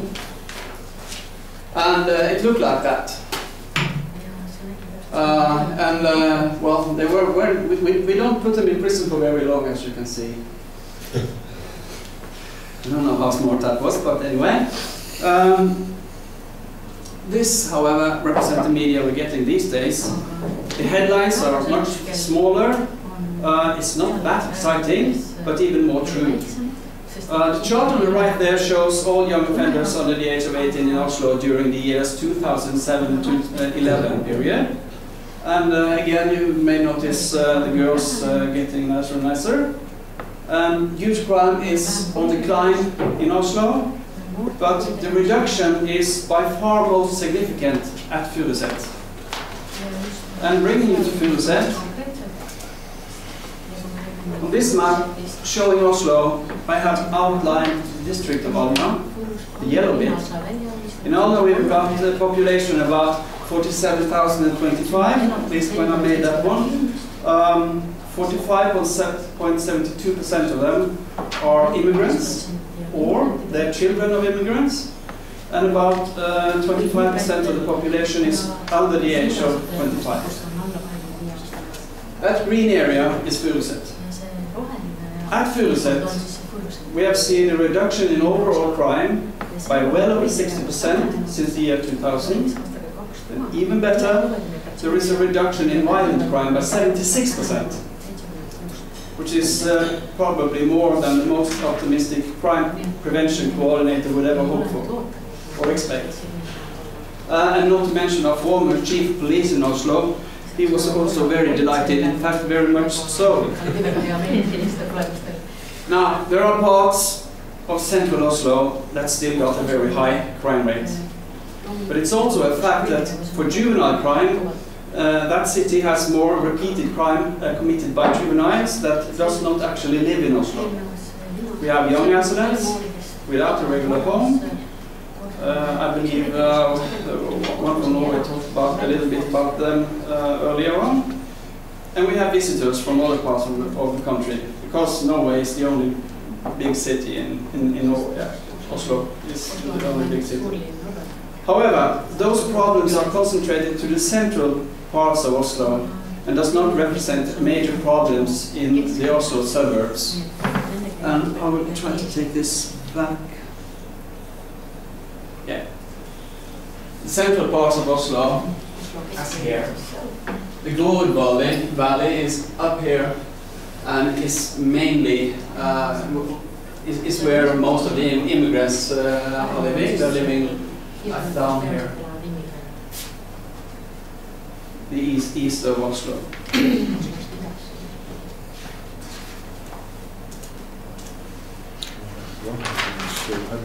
We are, of course, quite aware of the fact that there is also unrecorded crime to be accounted for. However, in the period I'm talking about here, right up to about 2010, the local police and the central police in Oslo had a significant number of patrols at Furuset. So if there were as much crime as before, they would certainly have discovered some of it. And the crime rate, the recorded crime rate, would have risen up, of course. I reckon that the unrecorded crime at Furuset have been developing in a rather similar manner as the actually recorded crime. However, today we have no records of new juvenile gangs at Furuset. Nobody has established new criminal gangs since the year 2000. However, occasionally it does occur that some youth gang up to revenge against someone.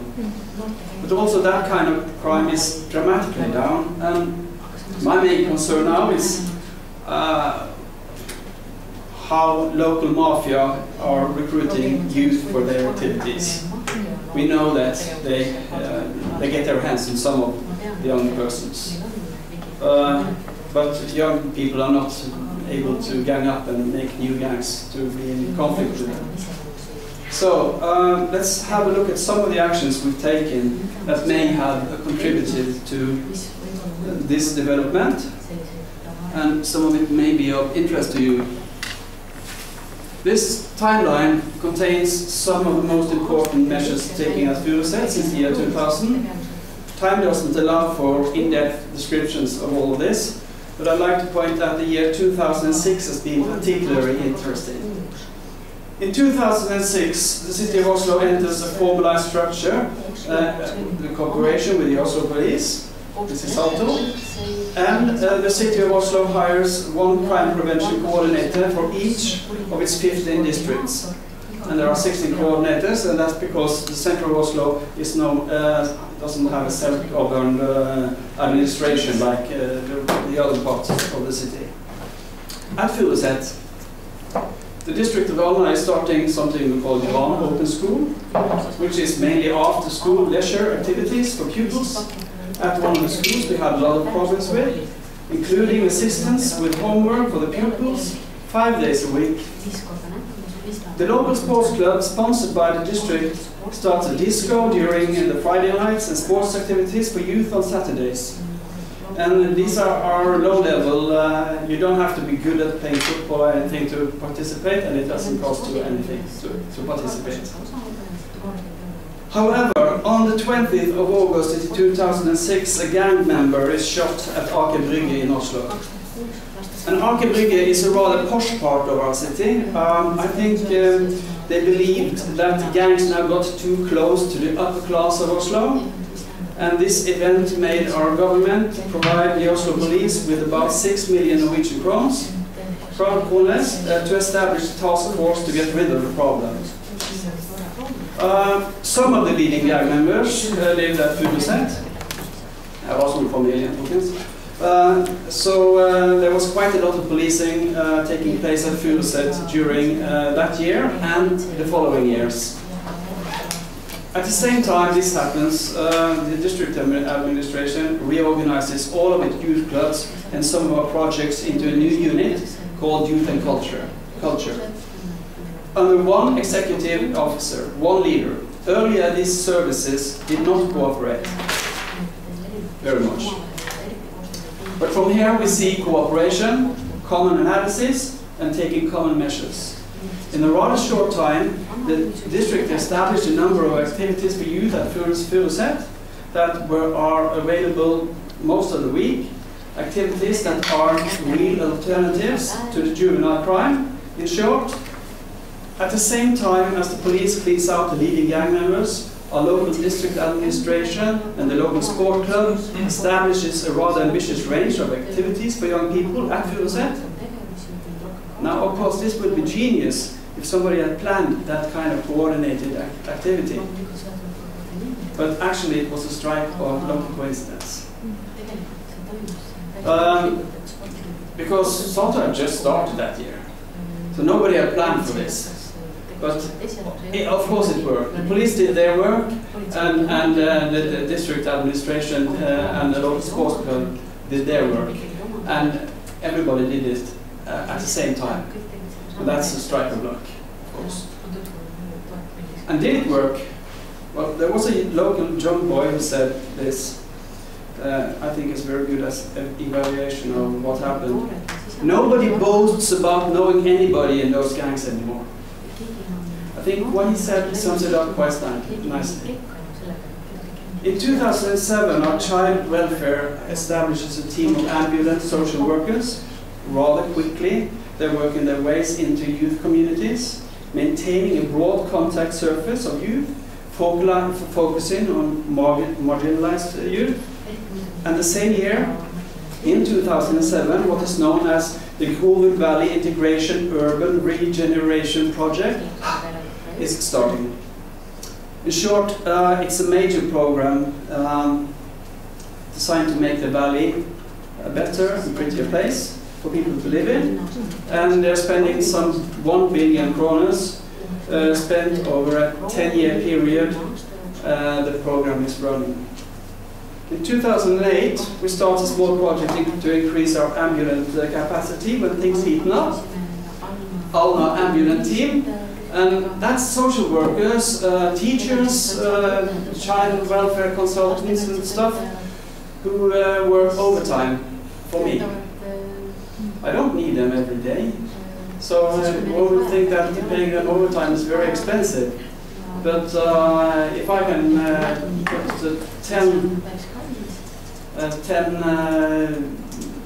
good workers out on the street by just lifting my finger when I need it. Perhaps I need it 2 times a year and not more. But so I just keep a small amount of money for that, and I keep a pool of social workers and teachers and stuff who want to participate in that kind of work.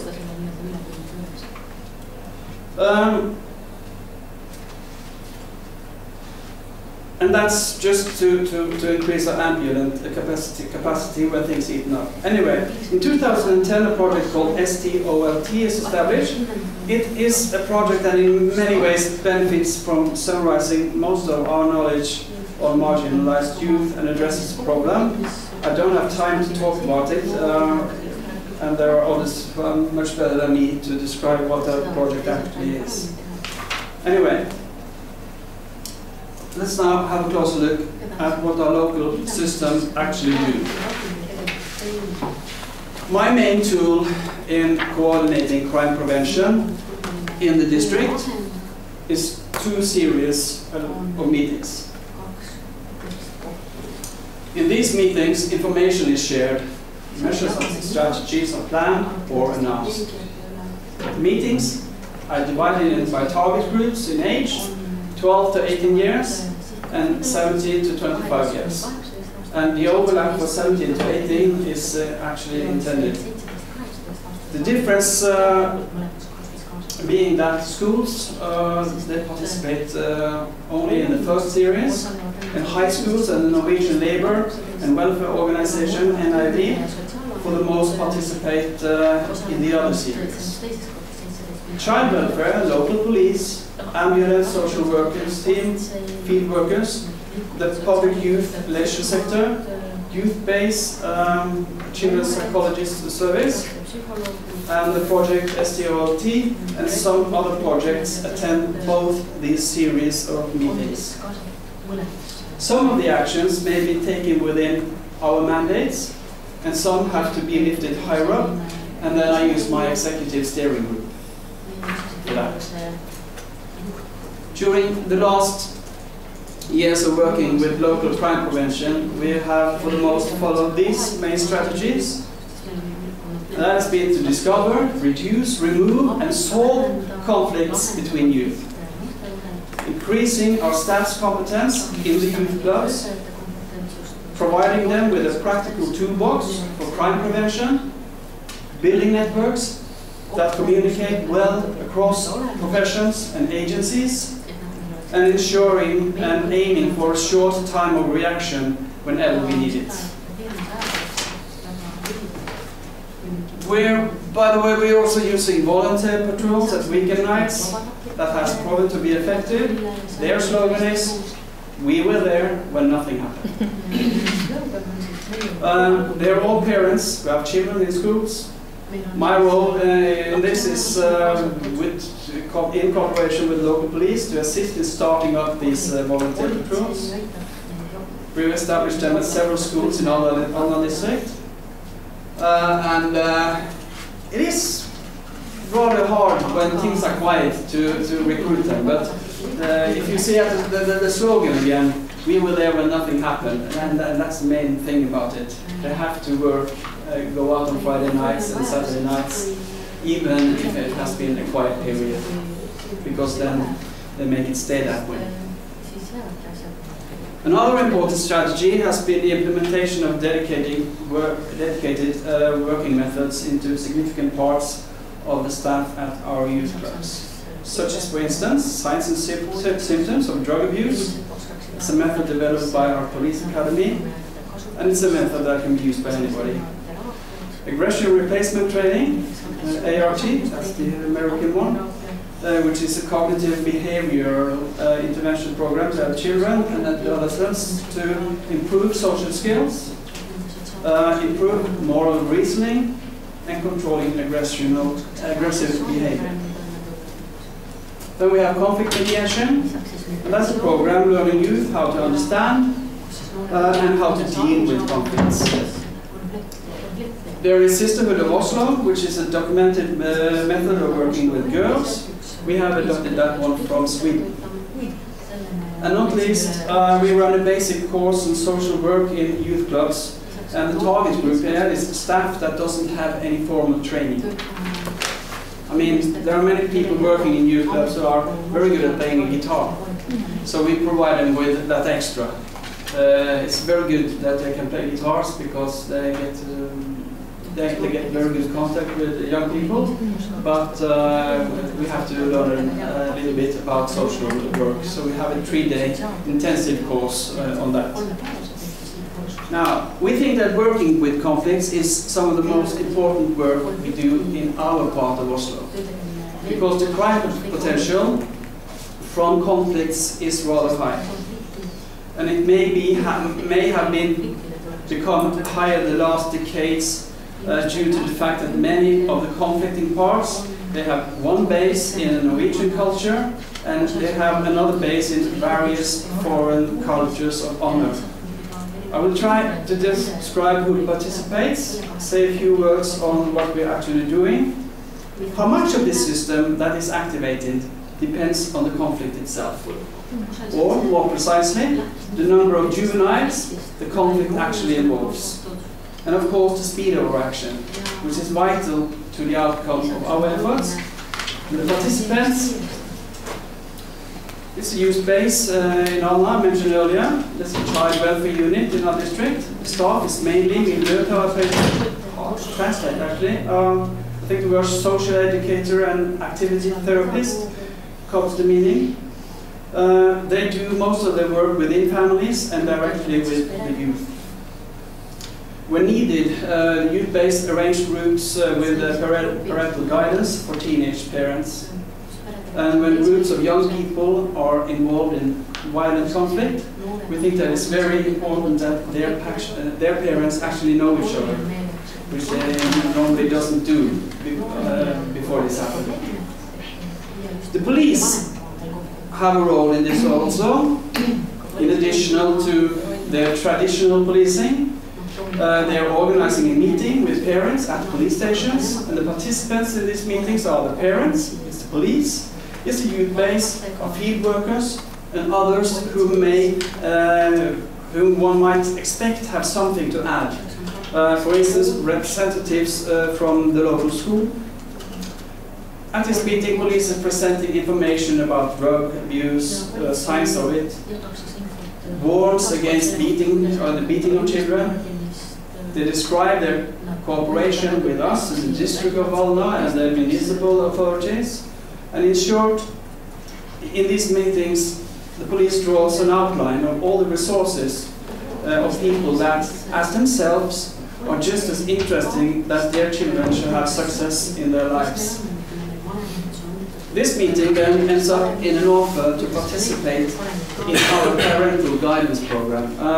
And the response to this offer is very high. We have well over 90% of the parents accept that offer, which is actually quite extraordinary, because these are people who don't normally attend parental meetings in schools and such, but they come when the police ask them, and that's why we use the police for it actually. And the participation in that parental guidance program is of course free of charge. The youth clubs, they also play an important role in reducing tensions. We're then talking about reducing the level of ongoing conflicts, because it's important to have social workers in the youth clubs who have good relations with the youth, in addition to be equipped with what I would describe as sufficient large antennas, because they are our eyes and our ears. They maintain their relations by communicating with a large number of young persons on a daily basis. Therefore, the local youth club is always participating when we're working with conflicts. In short, what we're actually doing then is this. We intervene in ongoing conflicts to make them stop. We try to increase adult control in areas where unwanted events may occur. And afterwards, we're running a process with the parents and another process with the youth to prevent new conflicts. So how does this work? There are no police here, are there? Not seem to okay. And policemen are very interested in this one. Because the process starts by collecting information, as much as possible. What happened? How serious is it? Who is involved? And then we talk about both central figures and those just watching. This work is carried out by field workers, the personnel in the youth clubs, the local police, and our schools. And then we write a short outline of what happened, and from that we make a worst case scenario. What is the worst that can happen after this? That information is then distributed to anybody we think will benefit from it. And when we do that, we put out the names of the document, of course, but we'll be able to distribute some of it when needed. This allows the receiver of the information to become more alert and then listen more closely to what the youth are actually talking about, because you then can put it into a context that you didn't know about before. This in turn may provide indications of how serious the particular problem is. And during this period we have had a number of short meetings sharing relevant information and planning short-term actions. Then we send our social workers to the affected areas. The youth clubs are raising their awareness and monitoring, and very important, they communicate directly to the youth the fact that we know what has happened and that we know what they are talking about. Because it's so important for youth who are in the conflict to know that they have been observed and that we are standing by to assist them. This also makes it a tad more difficult for the aggressive parts in the conflict to take quick actions, which in turn provides some more time for us to organize our efforts. We move rather quickly now, but we do need a day or two to get all this going. We also experience that young people are coming to us asking for help because they do not want their friends to get hurt. Our youth clubs in the district of Valna are quite evenly spread throughout the district, because we think that it's important that young people don't have to travel to the center of Oslo for their activities. They are typically located pretty close to the schools and minor shopping centers. And the activities in the youth clubs are, they vary between cultural activities and various sports. And information from the clubs, the police and the schools and the field workers all together enable us to base our work on quite solid knowledge about any situation. The field workers then talk to the various parts in the particular conflict to find an opening for conflict mediation, and they carry that out if they find it possible. Police invites the parents to a meeting. And after that, parental guidance of teenage parents is carried out by Ungdomsbasen. And we also start conflict education of the youth, the young people themselves, in something we call the conflict workshop. What is this? That was actually the police that stole me in Oslo. Anyway. The evaluation of the particular process ends in talks at our regular Salto meetings. And that's just about it, I think. I have shown you an outline of SLT and Salto structure in Oslo. I've shown some of the results of our efforts and talked a little bit about them being not just the results of our work. I have showed some examples from a particular kind of crime prevention that is working with conflicts, and some of the importance of the youth clubs themselves. So I think that was what I had. Thank you. Thank you.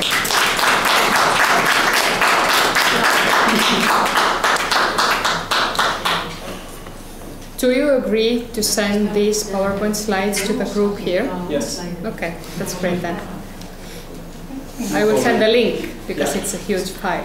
You will send the link, yeah. Okay. Then Is it okay? Then I will let that be there. At least I can keep it. It's on my private web space. Yeah. I can keep it there for 1 month. If it would be okay for you. It's okay. Okay, because I will send it out after the workshop. Can I ask? Of course. I just want to sit down. You can do that. You can sit over there. In the work you do you have any other projects that you have in mind you would like to do, but you haven't had a chance to do? Actually, as it stands now, that last project I was talking about STOLT, which is it started out as something we have based on Lunagatan in Stockholm. Also, they have it in Gothenburg and in Malmö. We've monitored that for a while, and we found that they had got a lot of critique because young people working in Lunagatan, they were well, dealing drugs and then being in the Lunagatan, and those things didn't go very well together.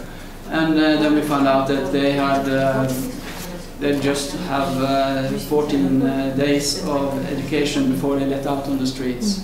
So we have developed a program that works over 6 months. And from them, we only maybe for a group from a group of 16 young persons, maybe 2 or 3 are let out in the streets.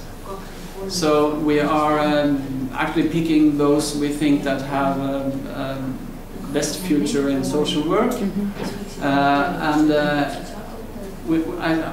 as it stands now, some of those are the best workers I know. They're much better than many of those who's been educated in universities and such. I would like to. I actually need more funding for that project.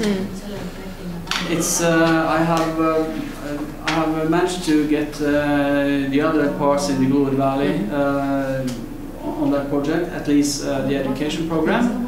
So it's just finding ways of paying those rather poorly educated, but they know the streets in a foreseeable future. We also are planning to make schools want to use them, and we want the schools to pay for it. But then we have some NGOs that has been have governmental funding. It's very strange. Who have done that for free earlier. So there's actually some financial problems involved in this. But eventually, I think I'll work it out. Thank you for this excellent presentation, and I have some of the questions, of course. First, what is Ambulant team? The Ambulant team? Yes. Well, it's a team of social workers. It's teachers in schools, and I also use some of the leaders at the youth clubs. And that team is actually a pool of staff that I can call out to work in the streets and pay them overtime. So whatever I pay them is based on their salary plus what we and the regulations about how we pay out overtime in the city of Oslo. I'm using them to populate areas where things have happened or there are special tensions. Could be maybe 1 or 2 nights if there has been some very serious incident. It's much better than using the police because they are just driving by, often many times, but they don't stay there. They don't talk to people. These people move in and they stay there and they talk to people. And then actually my experience with that is that nothing happens. So it's some you can call it professional volunteer patrols, and this is the professional version of it. The volunteer patrols, they work mainly on Friday nights, and that's it. And I wouldn't expect more from them either. Of course, should we have any situation like they had in Stockholm recently, then I think we have a structure that will allow us to get hold of quite a lot of parents very quickly. How many professional workers are involved to this program, And what about budget? Well, the budget, when we're talking about the ambulant team, I think I have never used more than about 100,000 Norwegian kroners on it over a whole year. Last year I didn't use them at all. What I need to do is to maintain that list of people, know that they are ready. And that I do during normal work hours, talking to them. So it doesn't cost much. It's actually a quite efficient way of having some sort of a backup plan when things heat up. It's not what we base all our work on, of course, but it's very nice to have accessible when you need it, that single day you need it. How many there are? At the list, I think I got 11 or 12 at the moment. It varies, and it's of course some turnaround. Kas on veel küsimusi? Kas tohib küsida natuke haridussüsteemi kohta? Et kuidas Norras on haridussüsteem välja töötatud? Kuidas see toetab noorte liikumist tööturule? The education system in Norway, how is this organized and how does it support the transition of young people from school to the labor market? I don't think I'm the best to answer that.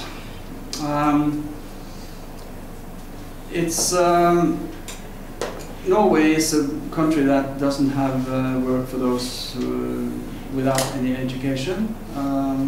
And the work we have for people without education are mainly occupied by young Swedish persons who come to Norway to work in bars and such.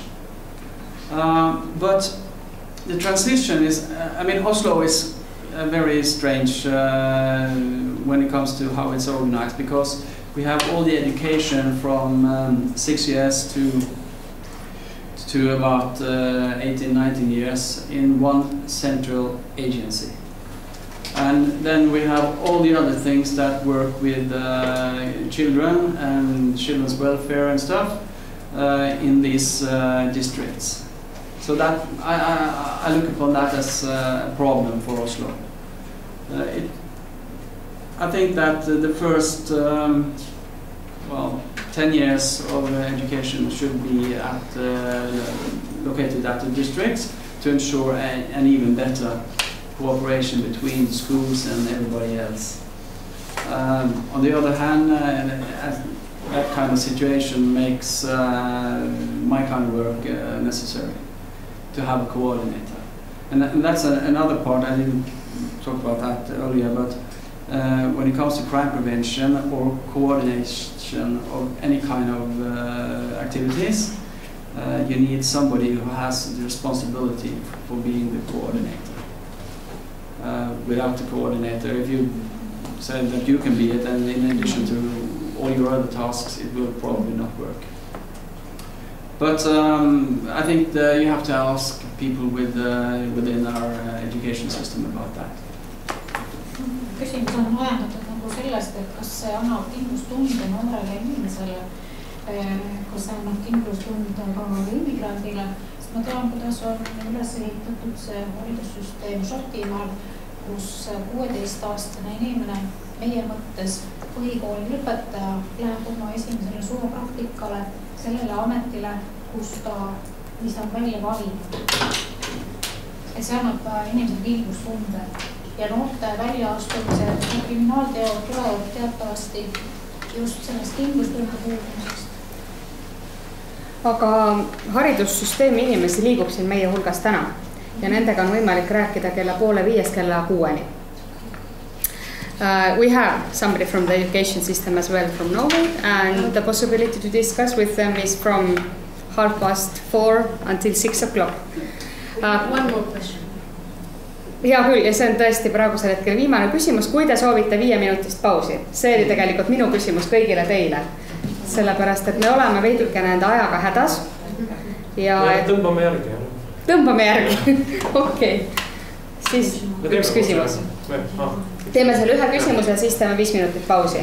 do you also, the question is, do you also work with mediation, and do you buy these services or buy these therapies, and how does it actually work? What I do is I buy education. So we educate our staff at the youth clubs, our field workers, we're educating them, and we do pay some of that.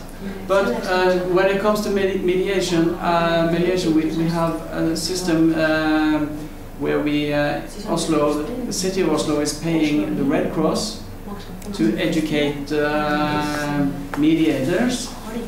It's a program with 3 levels. The first is to learn about conflicts, and that's the one we're using when with groups of young people have been in conflict. We've also been in schools with that thing. The second is you learn how to mediate between your friends, and the third one is that you get to educate others. And that's a rather neat system because it automatically spreads the knowledge of conflict mediation in Oslo. So it's growing all the time, almost by itself.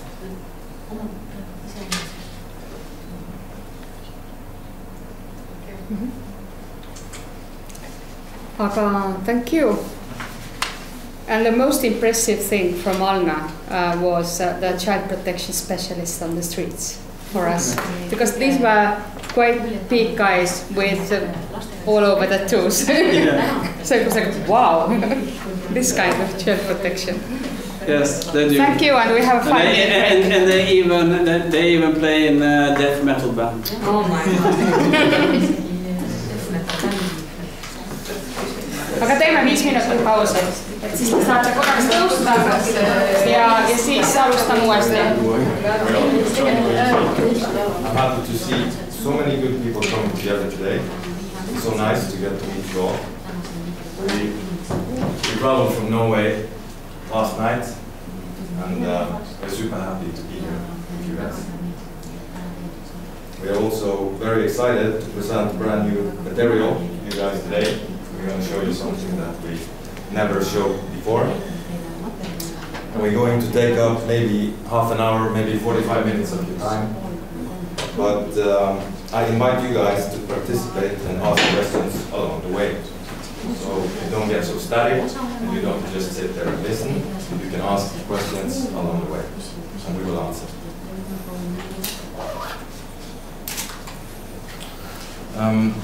About us, we introduced ourselves earlier. We're going to take a short introduction. I am Roger. I am the leader of Wayback. I am a former criminal and inmate. I also have a different job. I work as head of operations in a company called Yeventien. I have 55 employees and 30 rentals, so in total I have 80 people that I am the boss of. But as you see, before I used to have a different career. This is Martin, he can introduce himself. Yes, I'm Martin, I'm 24 years old. I am not a former criminal. My experience is more of an academic source, as you can see. I have 1 year of market economy studies, and I have a bachelor's degree in philosophy and history of ideas. And I wrote my bachelor paper on the development of the prison system as the main sanction for criminal offences, and I am a third year postgraduate student in the University of Bergen. Thank you.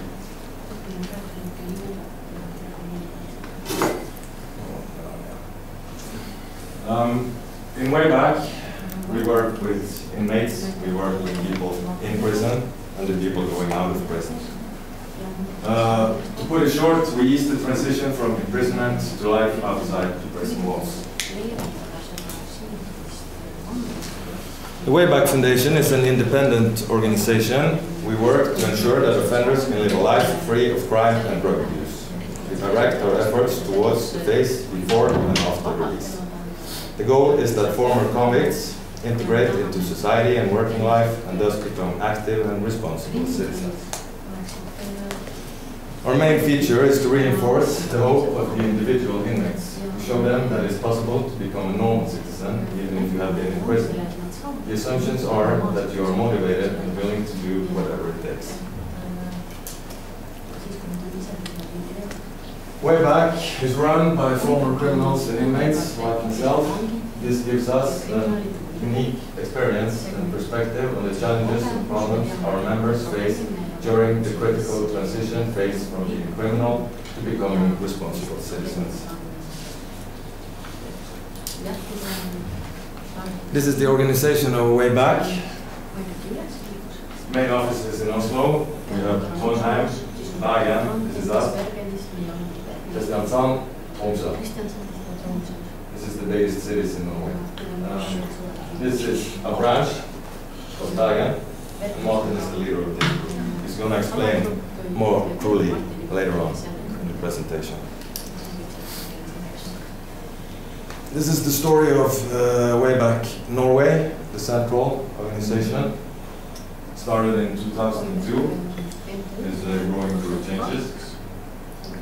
It's based on peer support, as I explained earlier. It's former prisoners, former criminals who help others in the same situation to start a new life.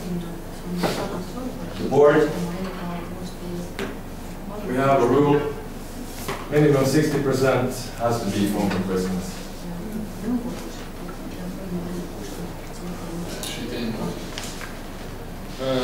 In the startup phase, Way Back was organized as a self-help group.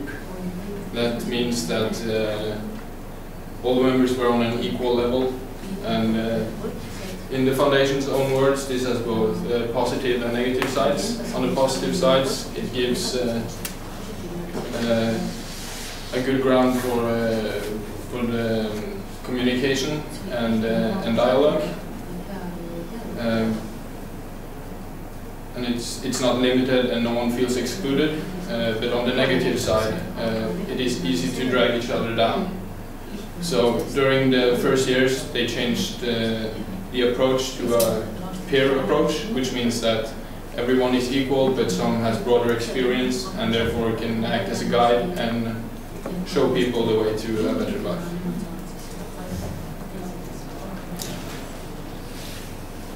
Some facts for you. In total, this is last year, we followed up on 356 members. We have 15 full-time employees in the 4 cities. At each department, we have between 10 and 15 people that contribute voluntarily. They work for free. These are people who help us, and we have a lot of volunteers and a lot of good people that helps the organization without being on the payroll. Last year, the Way Back experiences and methods embodied in book form is the result of previously convicted persons' development of methods of self-help through a decade. I brought a couple of books. You can send them around. It's in Norwegian, so you won't understand anything, but you can take a look, and we're very proud of this. It's kind of a guide for people that wants to start a new and better life. So we put it in a book form, and very proud of the result. Also, we have this. It's also in Norwegian. I'll send around a couple, and I will explain briefly. This is called How to Be Released. It's kind of, have you seen the guidebooks for Windows? That says Windows for Dummies? Yeah? Well, this is getting released from prison for dummies. Oh, okay. This is something we made as a guide. It contains a lot of things, but you have the prison rules, you have your rights in the Norwegian system, everything you need to start a better life, and all the knowledge that you need is in here. There's also an own chapter on mental health and how to deal with stress, and also register over different organizations you can contact to get help with whatever problems you might have. Also, we made a chapter where each member can make an individual plan and follow up their own situation. This is something that's been missed, and our plan is to make these go out in every prison in Norway. So these are the very last copies that exists. The first printout was, we made too few. So this year we have to make more. So these are the last examples that we have, and I'm going to take them back in when you're finished. Okay?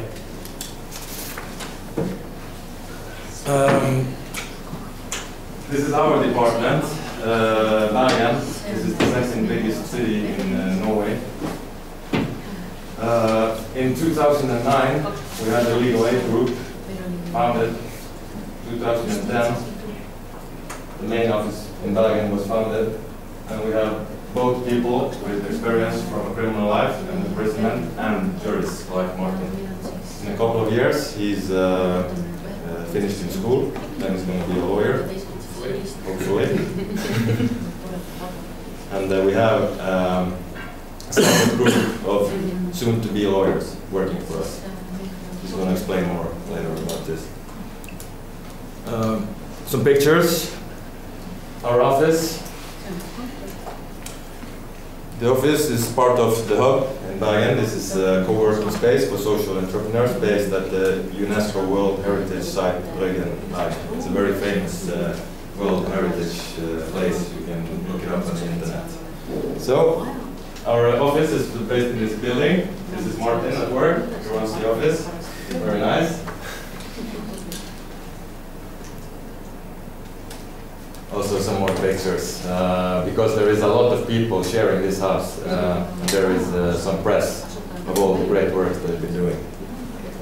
And one of the latest things that was arranged there was a seminar on how to deal with drug-related problems in the city of Bergen. A workshop where several different organizations participated, and they had a workshop much like this for that problem afterwards. Okay, the main part of our work is the sponsors. We have 5 male and 3 female sponsors. The work mainly consists of meeting and supporting incarcerated members in prison. So the sponsors follow the members all the way from prison through the pre-release phase and after release. So typical, the contact is established while the member is incarcerated in prison.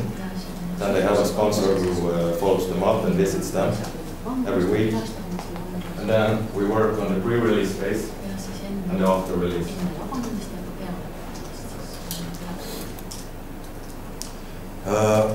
Being a member of Wayback is something that is considered not so easy to attend. We have membership terms. An ordinary membership can be obtained by individuals who have a personal background of drug abuse or crime. Ordinary members shall have agreed to work for the Foundation's purpose. We focus on integrity and a life without drug abuse, camaraderie and solidarity, and how we create a chain of solidarity that permeates the entire organization. Every applier for membership has to understand and read those rules, and they also have to make the choice to follow them. We will not accept any crime or drug abuse. So we are very, very strict on this. We make individual programs for each member. Each member gets a customized program that takes on the challenges each individual faces. Some are dealing with drug addictions, some face challenges related to organized crime, others need help coping with traumas from violent and abusive childhoods. So each member is followed up individually, and we make a program for each individual and follow them through the phase of the pre-release.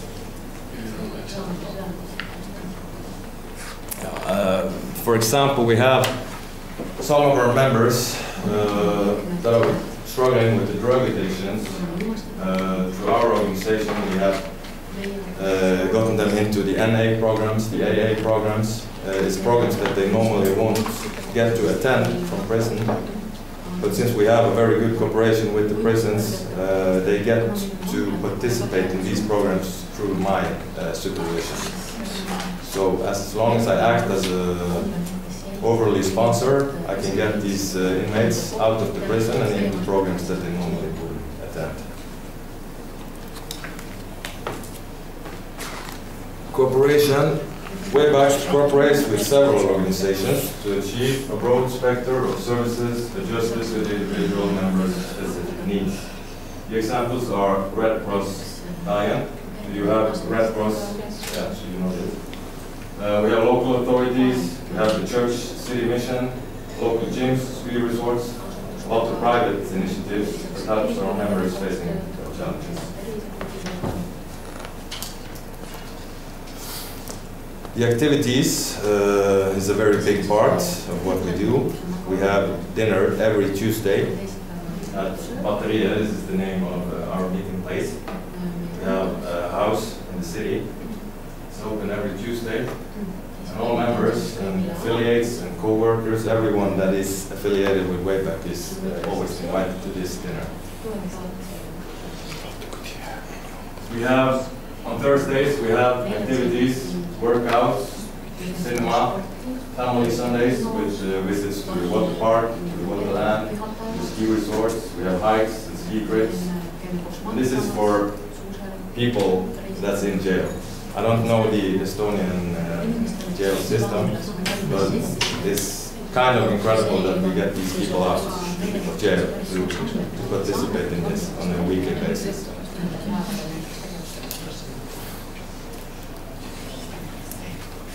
Yeah, the dinner, every Tuesday we organize the dinner for all the members and employees. As I told you, all affiliated with the Foundation of Welcome.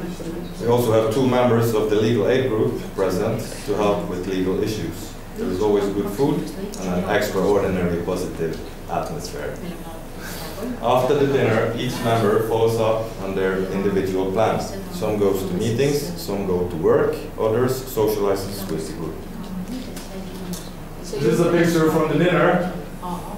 And since I had no questions so far, maybe somebody can take a wild guess. Who is inmates? Who is not? Who is workers? And who is Wayback administrative leaders? Can anyone take a wild guess? The man in the right or maybe you. Can you point out an inmate? Who's in prison? The man from the right. This man? Yes, on the corner. Yeah, that's right. Okay. And the guy who's a Can you take worker. What about this guy? Worker. Worker? No. No. No. He's a former inmate. He's been released many years ago. It's going good for him. How many years? 2 years. He's got a kid and he's soon to be an engineer, top grades at school. Actually, I had a question that you said that they are inmates and they are still in prison. Yeah. Then are they in kind of open prison phase or? We have a lot of members. Some is in very strict prisons. They can only attend every 3rd week. Some can only come once a month. They have to apply to come for this with cards and everything. But it's kind of. Is it depending of the time they have to stay in prison? Yeah. That it's like 6 months before release they can join in the program? Or Yeah. that's some kind of time limit, I guess. Also, the Norwegian prison system is based on good behavior. So if you have good progress and you have good behavior, you can go to departments in the prison that are open. So some of these guys, they are practically free, and some are in very strict prisons. Okay.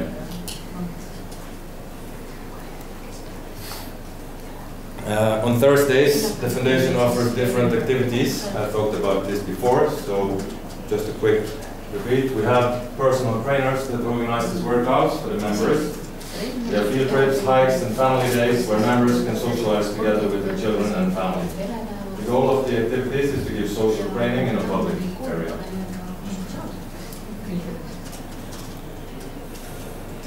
Field trips, in addition to the weekly activities, Wayback also arranges field trips where the members get positive experiences as an alternative to drugs and crime. This is a valuable break from the daily routine in prison.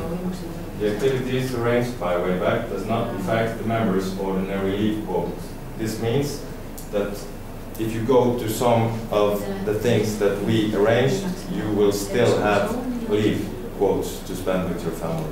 We have a special deal with the prisons, so they can call us and they can spend time with us, and it doesn't affect the quote of the leave they usually get. Because it's hard to make that deal. Yeah. Every deal with the prison has been extremely hard to make, but we've been working for many years, and since we have a very good teamwork with the prison, is getting better. We are getting things done that we never thought would be possible. But it's also based on the good results. None of my members in Bergen have any fallbacks. We don't have any crime. We don't have any drug use. It's a very positive and good environment. But this is also based on being so strict with taking in new members. This is supposed to be the last chance, and you have to value that chance because we don't give another one. So if somebody breaks the rules, it's out and we don't come back in. And the contacts from the prisons are the social therapists or the social workers in the main contacts for you? Well, the prison system is kind of like the military. They have sergeants and they have majors and they have a big director on the top. So we try to go to the top now to get decisions that will work down through the system. Earlier we operated on the lower level, and then it was much harder to get things done. So. Understandable. This is some pictures from one of my trips. We went to Folkefonna summer ski camp. This is a glacier in Norway, on top of a mountain. It's like in the movie Ice Age. So these pictures are taken just some few weeks ago. These are some of the guys that went on the trip. As you see, it's quite hot. We could ski and snowboard in the t-shirt. It was maybe 25 degrees.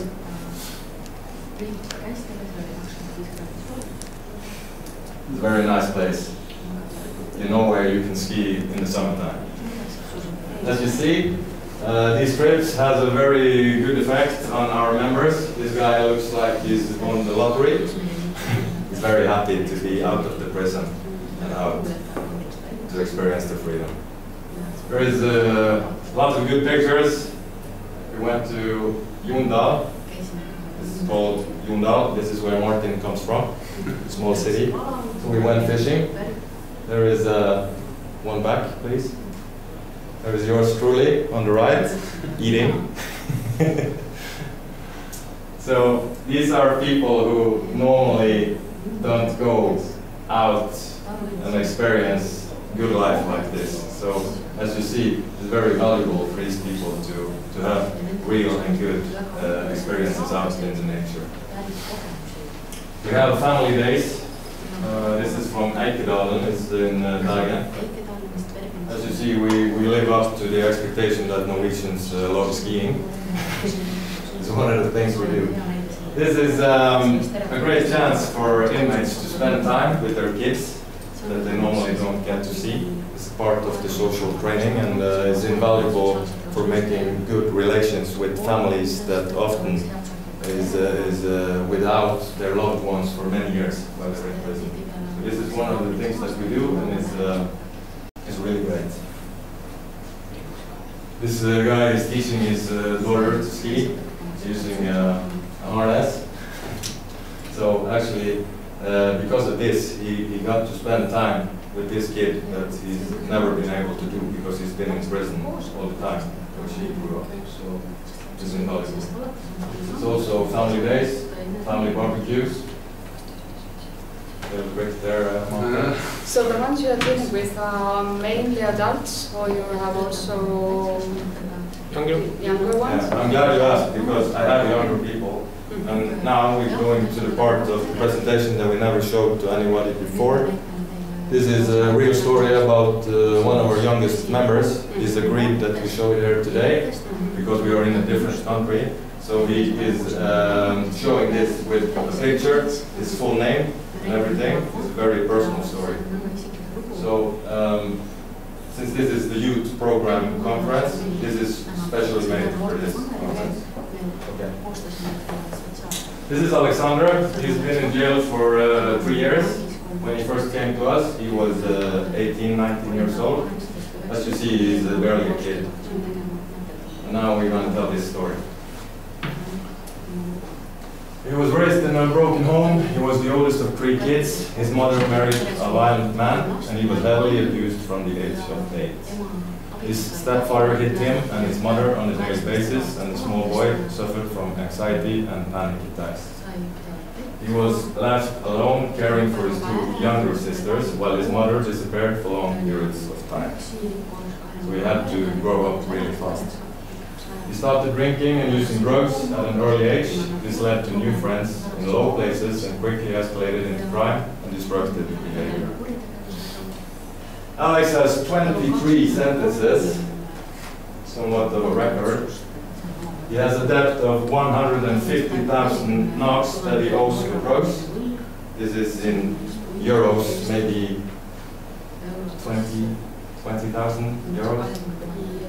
Yeah.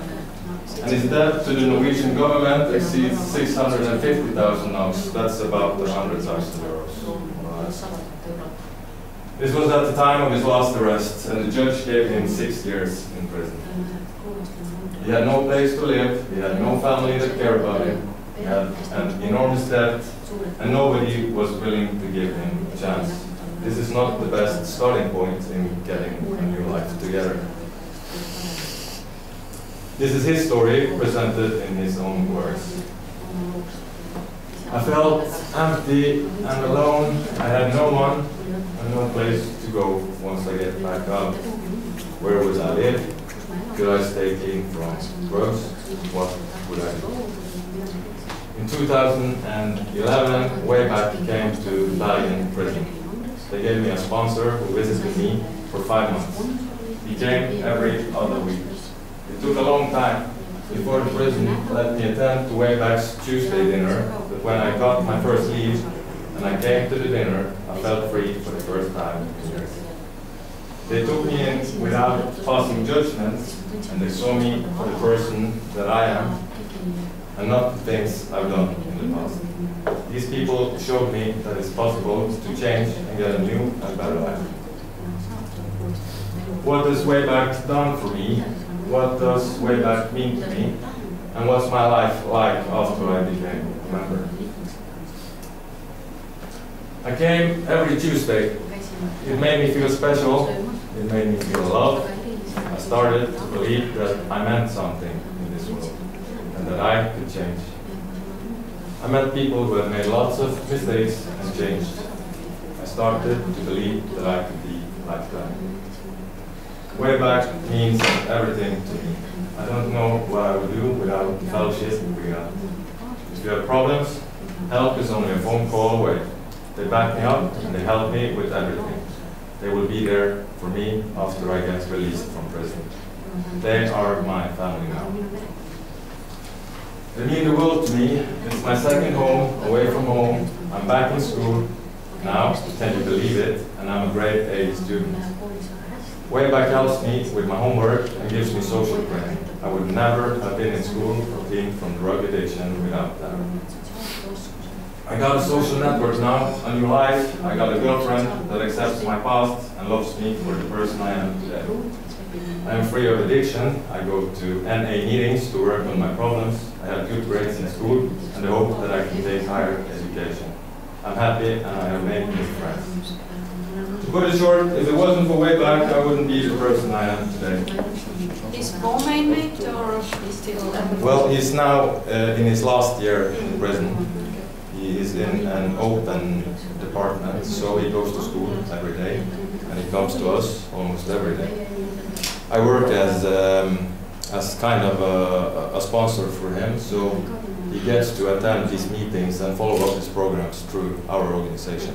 So we've done a lot for this guy, and we're very proud of him. But how do you personally work with him? What do you do together? I've been following him for since 2011, for 2 years. I I am like a good friend that he wished that he had. But also I'm kind of like his uncle. Sometimes his dad.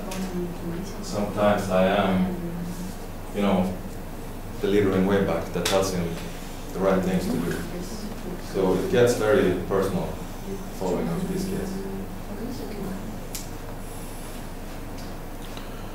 It's really special that we use this story today. He's agreed. There was one of his problems you mentioned, and that's legal debt. How do you work with that? Because in Norway, I think we've talked far too little about how to deal with debt that is made by drug deals and stuff. And I think that's a heavy problem on both inmates and those who are never caught, who are just living very heavy strain of having that kind of debt.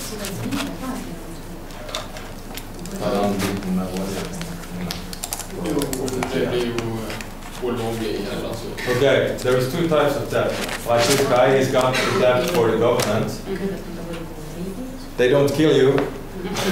They just take your furniture and take your car, take all your money. And then you have the debt that you owe on the black market with drugs. They will kill you. So, like in his case, we made it very public that he started a new life, that he will not go back to crime, that he cannot go back to the life that he did before and continue this vicious cycle. So it's been accepted for this, and I hope that his problems are over.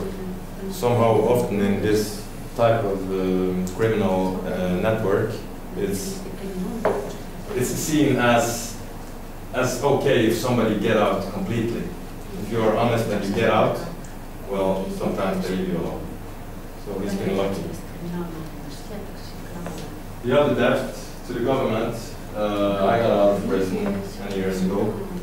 I had a debt to the government also. I've been working now for 5 years. I've been working 2 jobs, and I think last week I was done paying it down. It's a tremendous, it's a very sad thing to have once you get out of prison, because then you should be done with your sentence and you should be able to start a new life. And very few is able to work and pay down his debt. I have a good job, I make a good salary, and still I've been paying for many, many years to put down the down payments. But it is possible, but very few find the motivation to do this. And this is one of the things that we counsel and guide them on, show them that it is possible. But it might seem like a hopeless task. If you owe 100,000 euros and you know that you have to pay back this, with a normal job you can pay maybe 500 euros a month. So this debt is going to stick with you forever. So it's very hard to motivate people to find the effort and start a new life when they got this kind of debt hanging over them.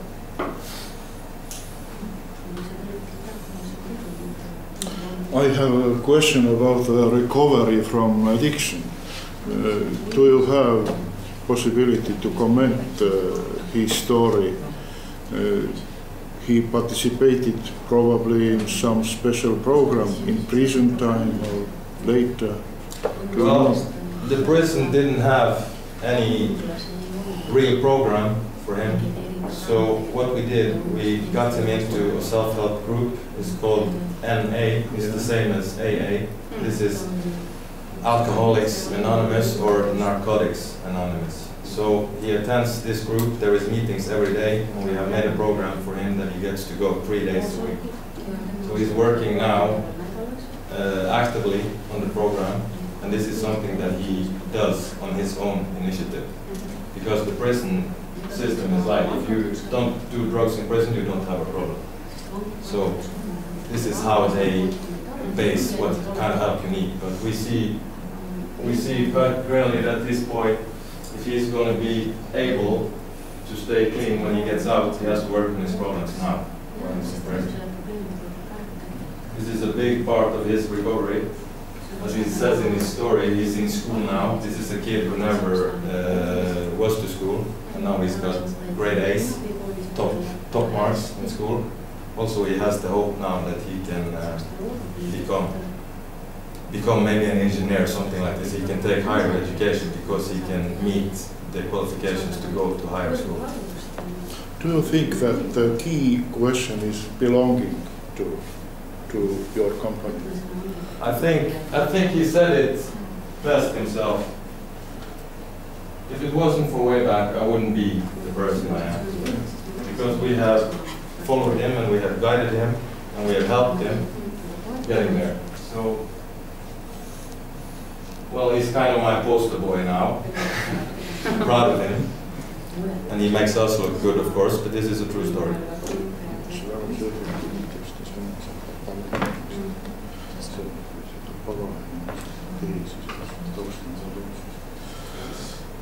I see that we're a little bit over time. That's it, we can manage.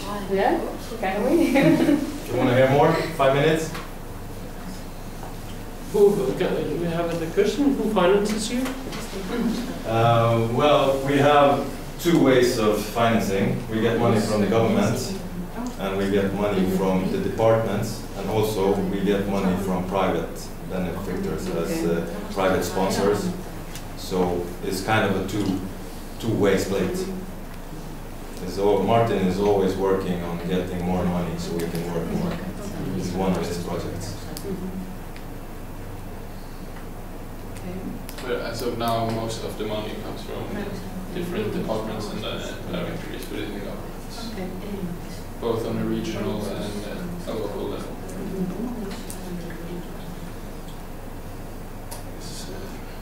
This is the children's prison. In Tallinn, we have a children for kids. This is, the building is up, but this is going to open next year. Aggravated robbery, intimidation, sexual abuse, these are some of the most serious criminal acts performed by kids between 15 and 18 years old. For 3 years, Norway has tested its own juvenile detention center for the worst cases. After 3 years of trial with 30 children, the government began working on a new children's prison in Bergen. The new prison will be placed at Bjørgvin prison in Bergen. There were appropriated 70 million NOK to get it running. That's 10 million euros. When the prison building will be completed in mid-2014, it will be the probation place for 4 young people from 15 years, that's the age of criminal responsibility, until they become of age, that's 18. However, there is no plan for reintegrating these children back into society. Bergen is currently working on a specialized program to help the youngest criminals to a crime and drug-free life after release. This is my key project now for the next year.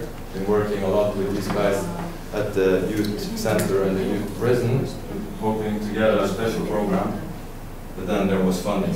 So they give 70 million to put the kids in jail, but still we have to get money to get them out of jail. Working on it.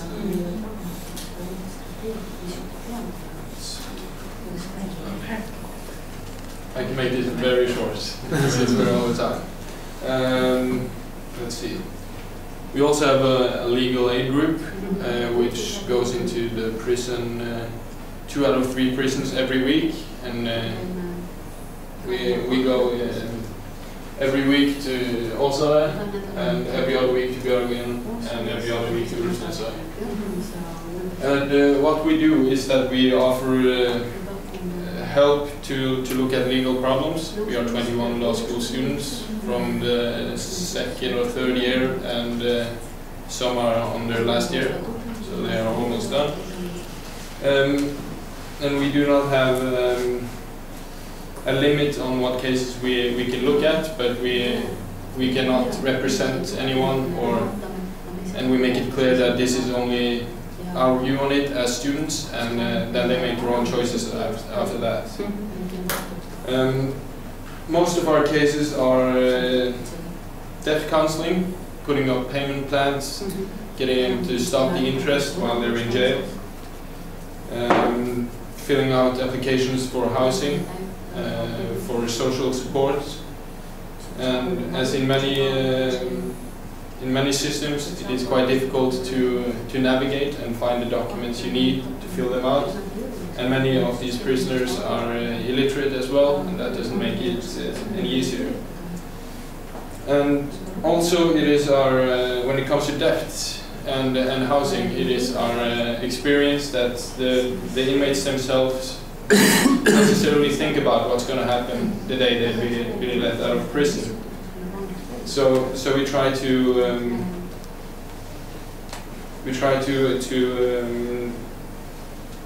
make them focus on these things. And for example, someone can come in and ask, how can I get some money to buy new shoes?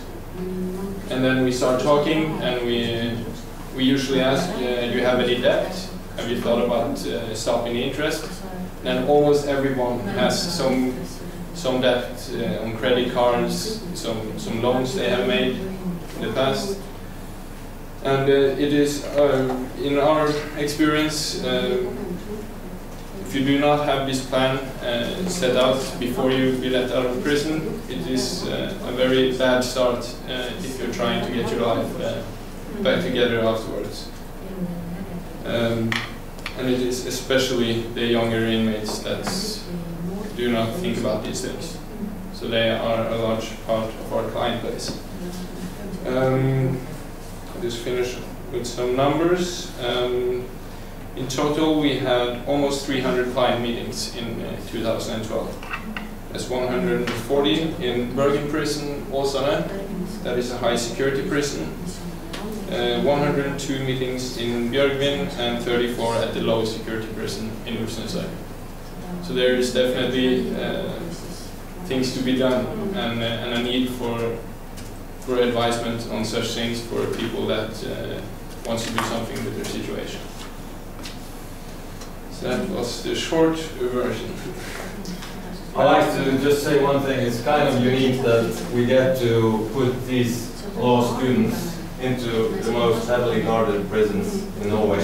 We have an agreement with the prison council, and they actually get to go inside, visit the criminals on a weekly basis. It's unique.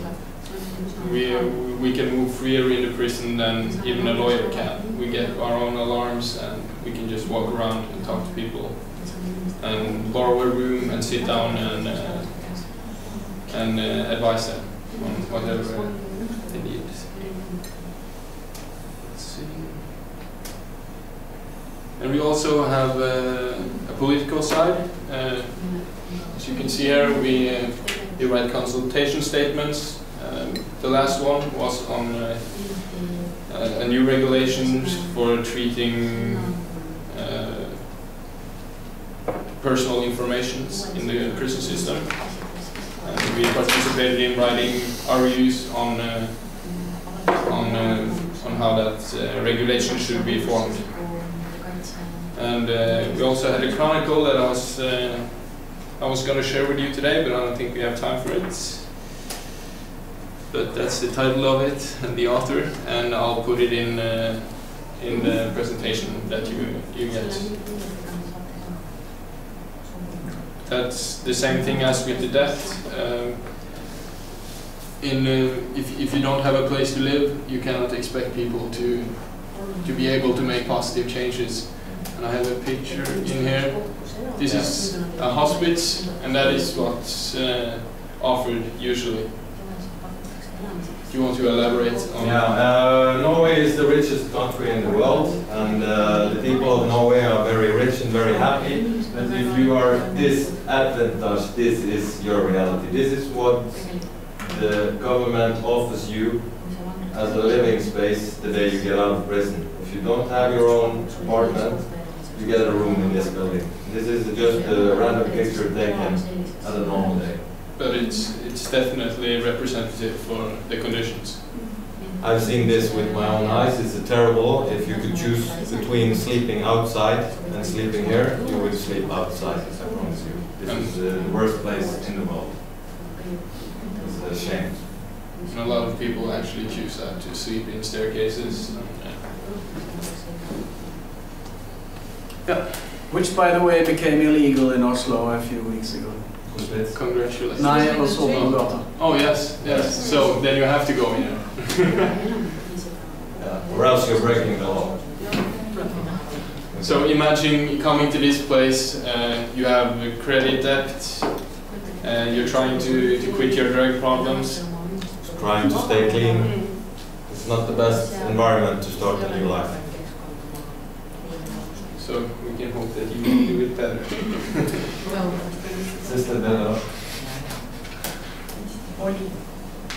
Nobody can go back and start a new beginning, but anyone can start today and make a new ending. This is kind of the motto that we work by. So, ladies and gentlemen, thank you for your time. We can have some questions if she allows it. Our time is up. Thank you.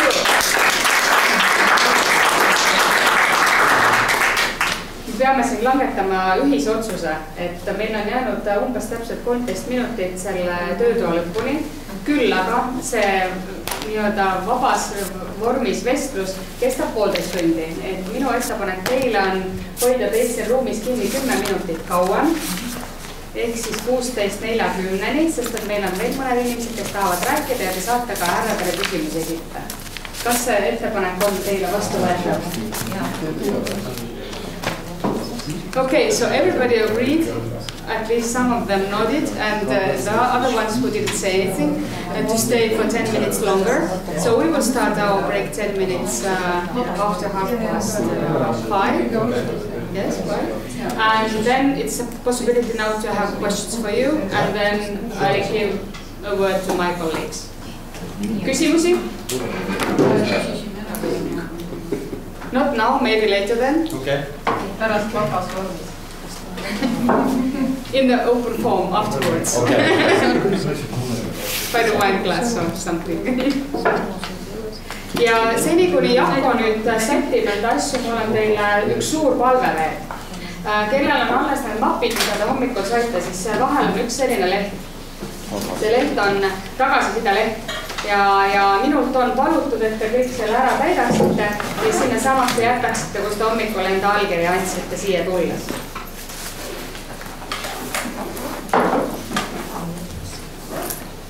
Nii tere, algselt oli siis mõte, et me natuke räägime sellest, mis põhjamust tehakse, aga seda me ei jõua teha. Et ma räägin sellise väiksema sissejuhatuse või tausta sellele, mida Rainer räägib ehk konkreetselt siis jätkuva meetme programmi tingimustest. Et miks me seda teeme ja umbes mida me mõtleme, et võiks siis Eestis selle jätkutoena teha ja kellele teha. Et seda tahaks kindlasti Rainer ka rääkida, aga ma räägin selle ära, siis on selline, et Eestis noored lapsed on selle RISKILAPSED programmi fookus. See tähendab siis erikoolist lahkunud ning vanglast vabanenud kuni 26-aastased noori.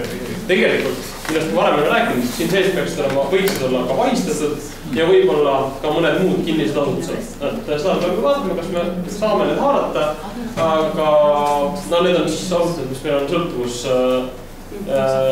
käitumisega. Aga vaistatud tegelikult võiks kindlasti olla selline sihtgrupp, kellele neid meetmeid või neid projekte siis teha. Et natuke siis kontekstist, et kriminaalpoliitika mõttes, et ühelt poolt me tahame, et lapsi meie vanglitesse kui erikooli vähem jõuaks. Selle jaoks siis alukorraks mainis, et Eesti riik plaanib Norra rahaliselt hakata rakendama seda tõenduspõhist intensiivset sekkumisprogrammi. Ehk siis me oleme rääkinud multisotsiaalsest teraapiast ja sellisest perepõhisest programmist, me seda välja ei ole valinud, sellega kätte tegeleb ja põhimõtteliselt järgmise aasta esimeses pooles peaks ka teadma, et millist programmi me Eestisse toome ja see on midagi, mis siis peaks läbi alaliste komisjonide või ka läbi kohtu. Ta peaks olema selline meede nendele, keda kohus on seni kas siis saatnud vanglasse või erikooli ja kellele siis on leitud, et et ei ole need muud mõjutusvahendid või muud karistused sobivad. Ehk siis osad meil inimesed on siis praegu jäänud erikooli vanglisse saatmata ja osad on sinna jõudnud. Ehk selline vahepeal sihtgrupp. Igal juhul nendesse asutustesse peaks jõudma vähem lapsi tänu sellele programmile. Teine asi on see, et me tahame lapsed vanglast üldse välja viia. Ehk et kui Eestis läheb renoveerimusse Tapa erikool, siis seal peaks olema selline kinnisem või natuke teistmoodi osakond. Ehk meil Viru vanglast võiks üks hetk noorteüksus selles mõttes ära kaduda, et meil seal enam ei ole alaealisi. Võib-olla keegi üksikud sinna jäävad, aga põhimõtteliselt selline plaan. Siis soov on, et vanglas erikoolis viibiks lapsed meil lühemat aega. Selle jaoks on juba praeguse karistusõiguse revisjoni raames seaduspunktid valmis kirjutatud ja lähevad mõne aja pärast siis ka parlamendi arutellu. Et näiteks šokivangistuse puhul saab olema alaealised, kui inimene on pannud kuriteo toime alaealisena, siis teda saab šokivangistuses hoida kuni 1 kuu. Praegu ei ole mingit piirangut. Täisealistele sellist tingimust ei ole. Ja teine on see, et alaealistele hakkaksid kehtima ka ennetähtajaks vabastamise eritingimused. Ehk alaealine, kes on alaealisena toimunud kuriteo, tema võib vabaneda 1/3 karistuse pealt ennetähtajaks ka ilma elektroonilise valveta ning kui ta on pool karistusest ära olnud, siis ta vabaneks alati kriminaalhooldusele. Ehk et selline automaatne ennetähtajaks vabastamise süsteem hakkaks Eestis kehtima. Mis siis kõik tegelikult kokkuvõttes meil peaks nagu vähem lapsi kinnistes asutades ja nad peaksid olema seal vähem aega. Et sellised eeldused peaksid nii ehk naa paranema, kuidas nende lastega töötada. Siis tänane seis, et kui lapsed on meil praegu erikoolis, mõtlen see, mida me teeme selleks, et nad uusi kuritegusid toime ei paneks, ja kuidas me siis seda jätkutuge või siis seda ühiskonda taas integreerumist soodustame. Et see on siis minu vaade sellele, et see teil võib olla midagi teine vaade. Et erikoolis, ma tean, et Tapa erikool väga veel sellega ei tööta, Avakonverents töötatakse rohkem. Et tehakse sellist sotsiaalpedagoogilist tööd vanematega. Vanglas tehakse sotsiaalprogramme, aga ei saa öelda, et ilmselt seal see töö kuidagi oleks väga alaealiste spetsiifiline või nende vajadusi arvestada. Et pigem on selline üldiselt programmid on kasutavad kõigi puhul. Üks, mis ongi mõeldud noortele. Väga hästi. Kas sa oskad öelda, mis selle programmi sisu on? Aga mis selle sisu on? Kas sa seda oskad ka? Põhiliselt ka põhineb selles kognitiivkäitumisel mudelil ja seal on erinevad elulised situatsioonid, kus noored ise arutavad teatud lähenemiste, teatud väärtustele seal, et kuidas käituda. Et see on nagu... Kas see on midagi, mille kõik noored kinnipidamised läbivad? Ei ole. Kindlasti kõik ei läbi, aga programmi nimetus on Equip. Equip on jah, see on lühendus. Siis teine teema oleks vabanemise ettevalmistamine, et erikoolis me näiteks teame, et suheldakse või antakse vähemalt teada siis lastekaitsele sellest, et laps nüüd on selle omavalitsusse tagasi tulemas.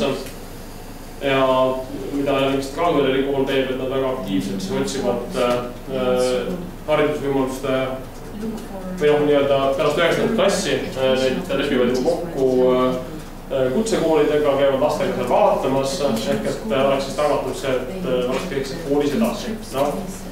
Midagi niisugust ka tehakse, eks. Ja vanematega ka näiteks Kaagveres suheldakse rohkem, Tapal vähem. Vanglas on siis meil selline vabanemise programm, mis on näiteks ühine hoolimata vanusest ja sellise praktilise suunitusega, et kui inimene on kaua vangis olnud, siis oleks tal mingi ettekujutus sellest, mis väljas ootab. Ka vist teavitatakse kohaliku omavalitsuse sotsiaaltöötajad või kohaliku omavalitsust, et see inimene, kui on teada, kui omavalitsusest läheb, kui see tulemus on. Aga et 80% inimestest meil siis vabaneb ilma igasuguse toeta, ehk ei ole kriminaalhoolduse tuge vabanemisel. 20% siis on kriminaalhoolduse tugi ja kontroll. ja Eestis on siis niimoodi käivitumas ka see tugiisikusüsteem, mis on selline vabatahtlik programm, aga selle maht on nii väike, et sellest veel täna ei saa sellise suure teemana rääkida. Niisiis kokkuvõttes minu meelest meil ei ole peaaegu mitte midagi, et me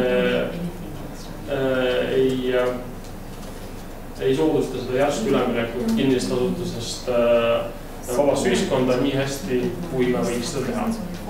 Ja mis selle asja mõte siis riigi jaoks on siis kuritegude ennetamine ja mida ta täpselt tähendab, on täisliivsuse vähendamist. Ehk see on see mõõdupuu, mille järgi siis me tahame, et need programmid, mida meile pakutakse, või tegevused, mida pakutakse, et see viiks retsidiivsuse vähendamiseni. No, siin on need riskid või need vajadused, mis siis neid lapsi ja noori vabanedes ootavad. Kõik osad me suudame võib-olla, osadega suudame paremini tegeleda, osadega vähem, vaesusega ilmselt ükski programmile ei hakka inimestele raha jagama. Et jah, mõnedega saame paremini tegeleda. Vaesus ilmselt ei ole see, mida me suudame muuta. Samamoodi sõltuvused, et ravime kellegile pakkuma ei saa hakata, et selleks tuleb leida teised viisid. No, eluase on selline klassikaline vajadus, paljudel inimestel ei ole eluaset, paljud on kaotanud, paljudel ei ole peresid ja eluaseme puudus on siis selline praktiline asi, mis viib uute kuritegude toimepanemiseni. Et kindlasti üks teema, mida võiks siis selle jätkutoe programmis puudutada ja mille teenuse pakkumist siis ka proovida. No, haridus, siin ei ole ainult formaalne haridus, on ka ametiaskused, sotsiaalsed oskused, et kindlasti hariduslikult meetmed on üks selline asi, mille pakkujaid Eestist leiaks ja mida oma programmidesse siduda. Töö, Anu juba rääkis sellest Taani Hi-Fi projektist, et analoogseid asju on kindlasti teisigi ja samamoodi oluline asi, mis siis vähendaks uute kuritegude riski. Sotsiaalsete kontaktide loomine, minu meelest väga see teema, mida eelmine ettekanne näitas, et selline hea inimene kontakti vangistuse ajal kui ka siis pärast vangistust. Meil on Eestis pigem olnud sellised mentorlusprojektid ja tegelikult see tugiisikusüsteem on ka sarnase sihiga, aga see võib-olla võiks midagi olla, mis on läbi nendes programmides, et inimesi mõjutame läbi siis sotsiaalsete suhete. Ja loomulikult peresuhete tugevdamine, et programmid, mis pidavad inimesi peredega kokku viia ja pakkudes seda peretuge on kindlasti oodatud. Ja motivatsiooni ja meelekindluse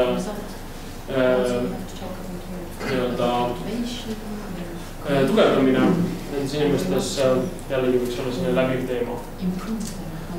Panin sellise väikse liiga siia, et oleks, tegelikult me saame neid projekte, millest siis Kalle oskab täpsemalt räägib, et need ei pea kõik olema kindlasti peale vabanemist, nad võivad toimuda ainult erikoolis vanglas, nad võivad toimuda kriminaalhooldusel, nad võivad toimuda siis peale vabanemist. Aga lihtsalt eeldus on see, et kui midagi toimub vanglas, midagi toimub kriminaalhoolduses, midagi erikoolis, siis peab projekti olema, need asutused saavad olema projekti kaasatud, et ei saa kirjutada projekti niimoodi, et nemad ei ole liitunud sellega. Ja peale vabanemist siis seda võib nii ise teha kui koos. Lihtsalt sihtgrupi leidmine võib olla raske. Nii, aga palju meil aega on? Kas ma olen enda ajast üle? Meil on aega 10 minutit, jah. Aga äkki siis Raimel räägib, et siis ärme praegu diskussiooni avada, et pärast on aega küsimusteks. Otsin need pildid vaata. Otsin need pildid, sa võid poolestada kohe on olemas. Ma siis räägin sellest, millest Jaku ei rääkinud. mõned teemad on. Et jätkutoe taotlusvoor avame millal oktoobris. Et see nüüd jõuab natukene varem aastaks kui Kuriteoennetuse oma. Avastan paar kuud ja siis räägin paari sõna sellest, mida me siis selles taotlusvoorus ootame või mis tegevusi ja mis tegevusi toetame. Ehk siis üsna sarnased tegevused Kuriteoennetuse taotlusvoorul, ehk siis samamoodi tõusetud töömeetodite ja praktikate edasiarendamist toetame, uute töömeetodite ja programmide piloteerimist samuti, siis hinnatud ja tunnustatud praktikate juurutamist, jätkutuge pakkuvatele spetsialistidele arendustegevuste pakkumist, ehk siis hea meelega ootame projekte, kus siis need inimesed, kes jätkutuge valdkonnas tegelevad, et nendele siis saaks veel rohkem teadmisi anda edasi targemalt poolt. Ja kogemuste vahetamine kindlasti kolleegide vahel ja uute teadmiste saamine on toetatud. Ja siis ka koostöövõrkude loomine ja arendamine.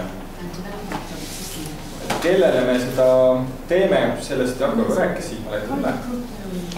Ja kes on sobivad taotlejad? Et jällegi üsna sarnased kriteeriumid, et ministeeriumi päris ei ootaks taotlema, erasektorit ka mitte, küll aga on nad väga oodatud olema projekti partner. Ja siis siin on ka välja toodud see erisus, et on oodatud taotlema vanglad ja siis ka kasvatuse eritingimusi vaevate õpilaste koolid. Kõik on sama. Rahast ka natukene. Et raha on selles taotlusvoorus rohkem, 474 650 eurot ja minimaalne toetussumma on ikkagi 5000 eurot, aga saab teha suuremaid projekte, et maksimaalne ühe projekti eelarve võib olla siis 150 000 eurot. Ja 3 aasta peale. See on nüüd kuni aastani 2016 ja täpsemalt siis 30. aprillis. Ja minimaalne projekti kestus on siis jällegi 18 kuud. 15% on omaosalust ja sellest siis pool võib katta vabatahtliku tegevusega. Ja natukene räägiks nendest regionaalsetest teabepäevadest, mida me paari sõnaga varem puudutasime. Et millalgi me päris täpselt veel kuupäev ei ole paika pannud ja päevakava samuti mitte, aga septembri teises pooles kuni oktoobri keskpaigani umbkaudu me oleme plaaninud korraldada 10 teabepäeva üle Eesti, mis siis hõlmavad nii Kuriteoennetuse taotlusvooru kui ka sedasama jätkutoe taotlusvooru. Selle kohta info laekub tõenäoliselt suvesel teises pooles ja seal me püüame teile anda juba palju täpsemalt infot nende taotlusvoorude kohta. Me räägime alates sellest, mis on abikõlblik, mis ei ole abikõlblik kulu. Räägime lahti sellest, milline on see taotluse lakett, mida me seal ootame inimestelt, kes taotlust hakkavad esitama ja projekti kirjutama. Ja kõigest sellisest tehnilisest asjadest saame siis veel juurde rääkida. Nii et selles mõttes me väga ootame teid ka sinna regionaalsete teabepäevade üritusele, et siis juba rohkem infot teile anda. Ja mis on minu roll? Minu roll on koordineerida siis mõlemad taotlusvooru algusest kuni lõpuni, et siis ma olen mingis mõttes nagu reisisaatja, et aitan teid saada rongi peale ja ühel hetkel siis, kui me oleme lõppjad, siis rongi pealt ka maha. Et selles mõttes, kui teil on ka mingisuguseid küsimusi, ettepanekuid kogu selle perioodi vältel, siis see on e-posti aadress on kirjas. Alati võib julgelt küsida ja kui ma samal päeval kohe ei saa vastata, siis ma arvan, et ma reageerin kiiresti ja saan teile anda ammendava vastuse. Ja kui on tõesti väga pakiline küsimus, siis võite ka helistada. enda telefoninumbrit mul meeles ei ole, aga 6208 224. Ma endale tihti ise ei helista, aga see on Justiitsministeeriumi kodulehel ka olemas, kui praegu kirja ei saanud. See oli varem minu telefoni number, ma sellepärast tean. Ja siis mõned inimesed juba kindlasti teavad seda numbrit.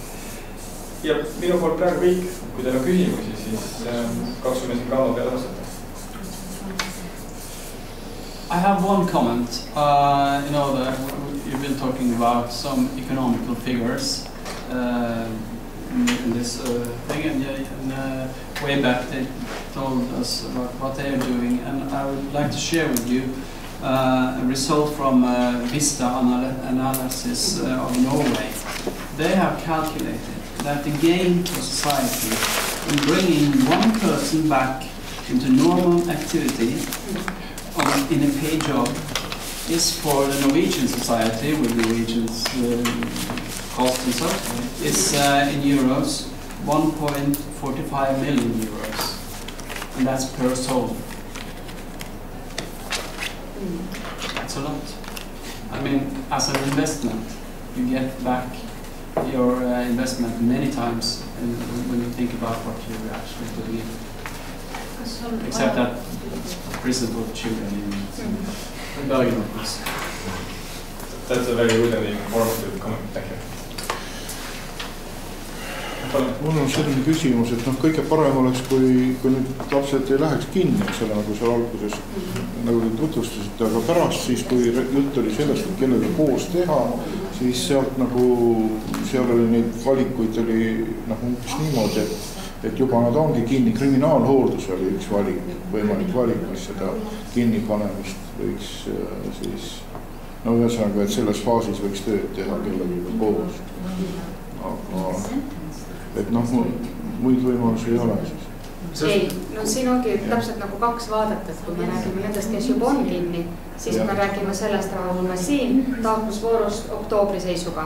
Ja kui me räägime nendest, kes veel kinni ei ole ja keda üldse sinna kinni ei tahaks ka saata, siis me räägime sellest taotlusvoorust, mis on 300 000 summaga ja mis on siis jaanuaris.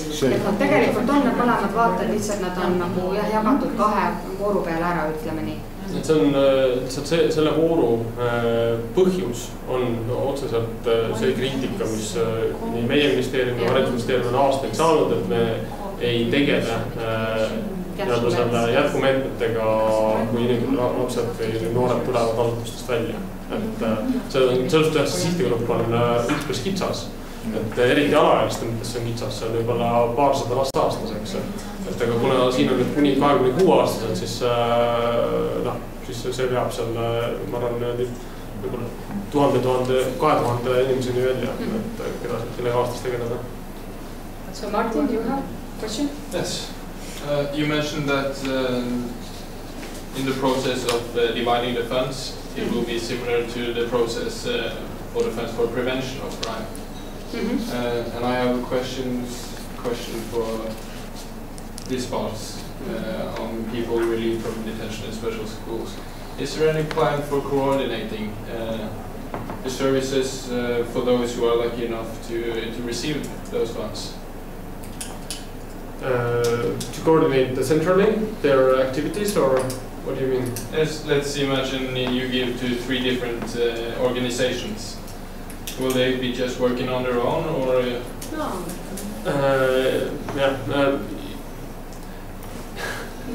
We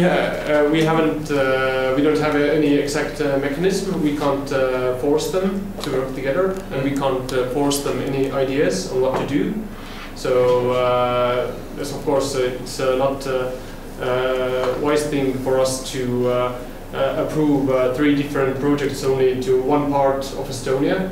So we will probably try to distribute it, this money geographically, and also in terms of what we do.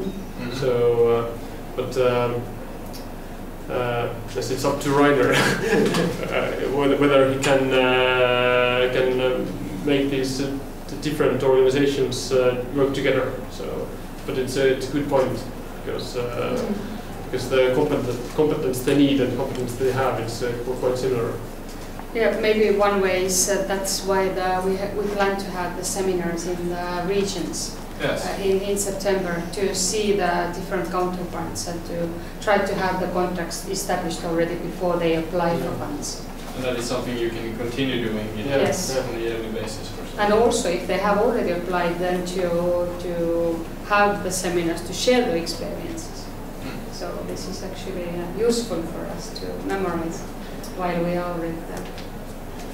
Ma tõlgin küsimusest. Jaa. Küsimus oli selle kohta, et kui te tegelete nende ennetus- ja järelmeetmetega, näiteks rahastate 3 organisatsiooni, kas siis on ka mingid süsteemid paigas, mis toetaksid, et need rahastatud organisatsioonid omavahel koostööd teeksid? Ja vastus oli, et me ei saa kedagi koostööd tegema sundida ja loomulikult ei ole mõttekas rahastada 3 organisatsiooni, kes teeksid samasuguseid tegevusi ainult ühes Eesti osas, vaid me proovime ikkagi, et tegevused oleks jaotunud üle Eesti ja siin loomulikult on Raineril oma roll, kui hästi sa suudad motiveerida neid organisatsioone omavahel koostööd tegema. Aga loomulikult need pädevused ja probleemid on sarnased erinevatel organisatsioonidel ja seetõttu on need sügisesed teabepäevad ka väga olulised, sellepärast et see juba võimaldab erinevatel inimestel omavahel kontakti saada, kontakte leida, kogemusi vahetada ja võib-olla tasub ka pärast seminare korraldada, et siis neid kogemusi vahetada. Kas on veel küsimusi? Kui mitte, siis tänan Rainerit, tänan kõiki teisi, kes sõna võtsid, kes küsisid, kes mõtlesid kaasa ja loodame väga, et meile tulevad ka teie poolt projekti taotlused, mida te hakkate selle 3 aasta jooksul ellu viima. Aga aeg sellest töörühmas on nüüd läbi. Ja aeg sellest töörühmas on nüüd läbi ja teil on nüüd vaba aeg koos suupistate ja meeldivate kaaslastega väga kahju, ma tahtsin natukene kogemust jagada Nõukogude Liidu vangasüsteemist. Ma ei tea, kui palju selle alaealiste rehabilitatsioonist teatud. Võib-olla norrakatele see huvitav, ma ei tea, aga võib-olla ei ole. Aga me saame teha selles riigis jah, seda me saame teha. Ei suures riigis ma kohe kindlasti seda ei räägi. Seal on just õilsed riigid. Mis mõttes õilsed? Selles meil praegu ongi aeg sotsialiseeruda ja rääkida noore kolleegi. Ja merega kuulda seda kogemust ja võtta. Ei, selles suhtes, et mina olen see noor, kes 15-aastasena on olnud Venemaal vanglas, noorte vanglas. Ja mina tahtsin rääkida loo, kuidas mind rehabiliteeriti, kui ma saabusin tagasi Eestisse 17-aastasena. Et mis siis, kuidas see toimus. Aga seda mõtlete küll kuskil. Kui norrakad nagu küsisid, et nad ei tea noortega peale hakata. Et minu arust Nõukogude süsteemis oli see väga hästi paigas. Et kui mina tulin, muidugi see šokivangistus on kindlasti väga soovitav, sest peale 2 kuud vanglas viibimist sain ma aru, et ma mitte kunagi mitte midagi ei tee. Aga pärast 6 kuud viibimist härra Maiparada oli tol ajal selle Patarei vangla ülemus ja ta ütles, et nii kohutavat alaealist enam ei ole kunagi kohmanud. Et ma olin pidev külastaja tema kabinetis, et ma olin täiesti integreerunud sinna keskkonda.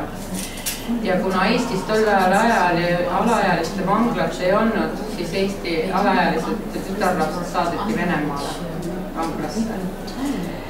Ja mulle määrati 3 aastat, see oli 30 grupiviisilist vargust, see oli tegelikult Moosipurgi vargused, siis ma olin tänavalaps. Ja kui ma tagasi saabusin, oli selline asi, et selle tingimuseks, et ma saaksin natuke varem välja, ehk siis tingimisi vabastamist, pidin ma täitma teatud kriteeriumid. Mulle määrati kriminaalhooldaja ja mul oli kohustus minna tööle. sellest, et mina tulen vanglast, teadis ainult vabrikudirektor, kuhu mind suunati ja mulle määrati šefe ja ainult see šef teadis. Absoluutselt oli konfidentsionaalne informatsioon selle kohta. Pluss mind saadeti kooli, õhtukooli õppima. Ja ma olen väga tänulik, et see konfidentsionaalsus nagu oli, sest see andis mulle selle võimaluse puhtalt alustada. Ja minu kohustus oli käia tööl. Loomulikult alguses ma panin poppi ka, et nagu kohe käid libedalt. Aga siis, mul olid ka võlad, nagu siin, sest kriminaalasjaga kaasnesid kahjud ja mul olid ka võlad.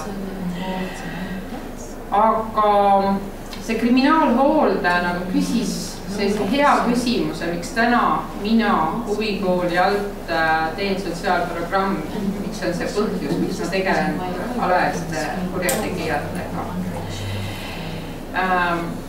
Et mis mind veel elus huvitab ja mõtlesin, et ma olen väga suur ekstreem. Tol ajal selline ekstreemsus ja armastav. Ja mul osteti sikst ja saadeti trenni. Ja minust sai treeneri käe all sportlane. Et see oli nii suur motivaator, et ma hakkasin koolis käima, ma hakkasin tööl niimoodi käima, ma kartsin, et mul võetakse see ära, eks see midagi veel lisaks. Et töökindlustamine oli muidugi väga hea ja minult ei võetud kopikatki raha. Et kui ma 18. eluaastaseni pidasin kinni reeglitest, siis riik maksis minu kulud. Ja 18. eluaastal kustutati minu karistusregister. Et jõudagi teie arhiivides tõenäoliselt kuskil on, aga vähemalt ametlikult mina ei ole kriminaalselt karistatud inimene. Et kui ma nagu töötan sotsiaaltöötajana või pedagoogina, siis ma ei saa seda nagu, kui mina seda ei ütle, siis see nagu ei ole, kuidas seda siis öelda, saate aru kõigeks.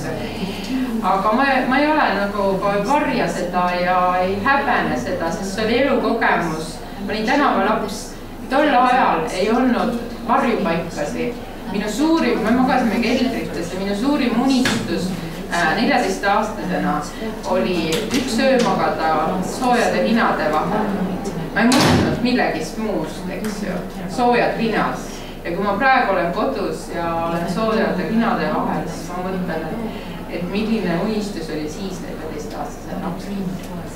Aga see vanglatee oli ränk ja nagu te ütlete, et see šokiteraapia oleks olnud tõenäolisemalt efektiivsem, aga täna ma ei tea seda. Igas rehabilitatsioon oli super hea, väga toetav ja ma arvan, et kui mulle vanglas töödi kohtumiseni, siis mina ütlesin vanglaülemale hüvasti ja nad ütlesid, et me kohtume peagi. Ma ütlesin, et me võime kohtuda. Elus võib kõik sugu asju juhtuda, ma võin kellelgi otsa sõida, midagi võib juhtuda, aga omal vabal tahtel ma enam siia tagasi ei tule. Ja tänaseks on sellest möödas juba üle 30 aasta ja ma olen üles kasvatanud 5 last ja lõpetanud ülikoolid, et ma arvan, et ma olen ühiskonnale rohkem kasu toonud kui see, mis nüüd see riik tol ajal siis maksis ära need minu moosivarguse võlad, eks ju, et minul ei jäänud seda võlakoormat, kui ma sain 18. Et seda ma nagu tahtsin öelda oma kogemusest, et lihtsalt vaadates neid noori inimesi siin, et neid, kes Justiitsministeeriumis on, et ühe vana kooliku endise alaealise kurjategija selline isiklik kogemus. Ja seda ma ei tahtnud nagu jagada väga suures ringis.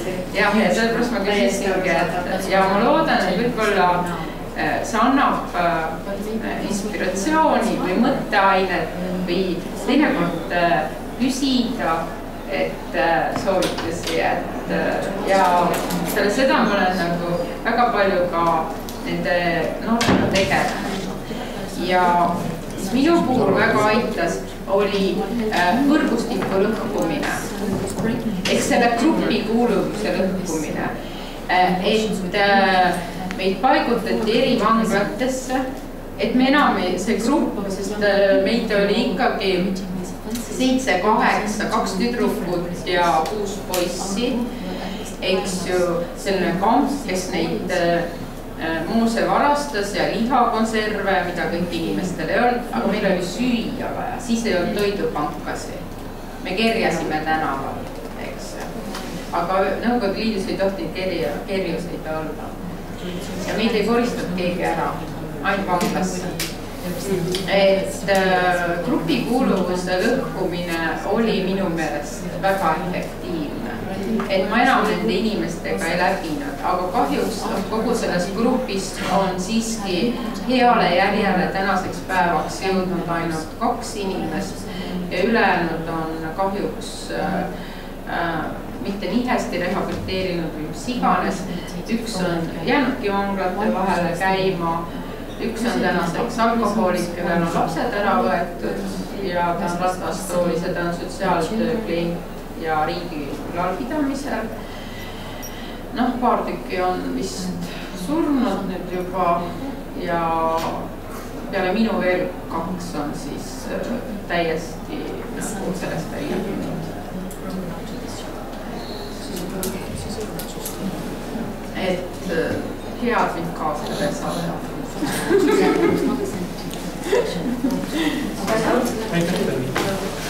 See oli sinu tahasin jätku.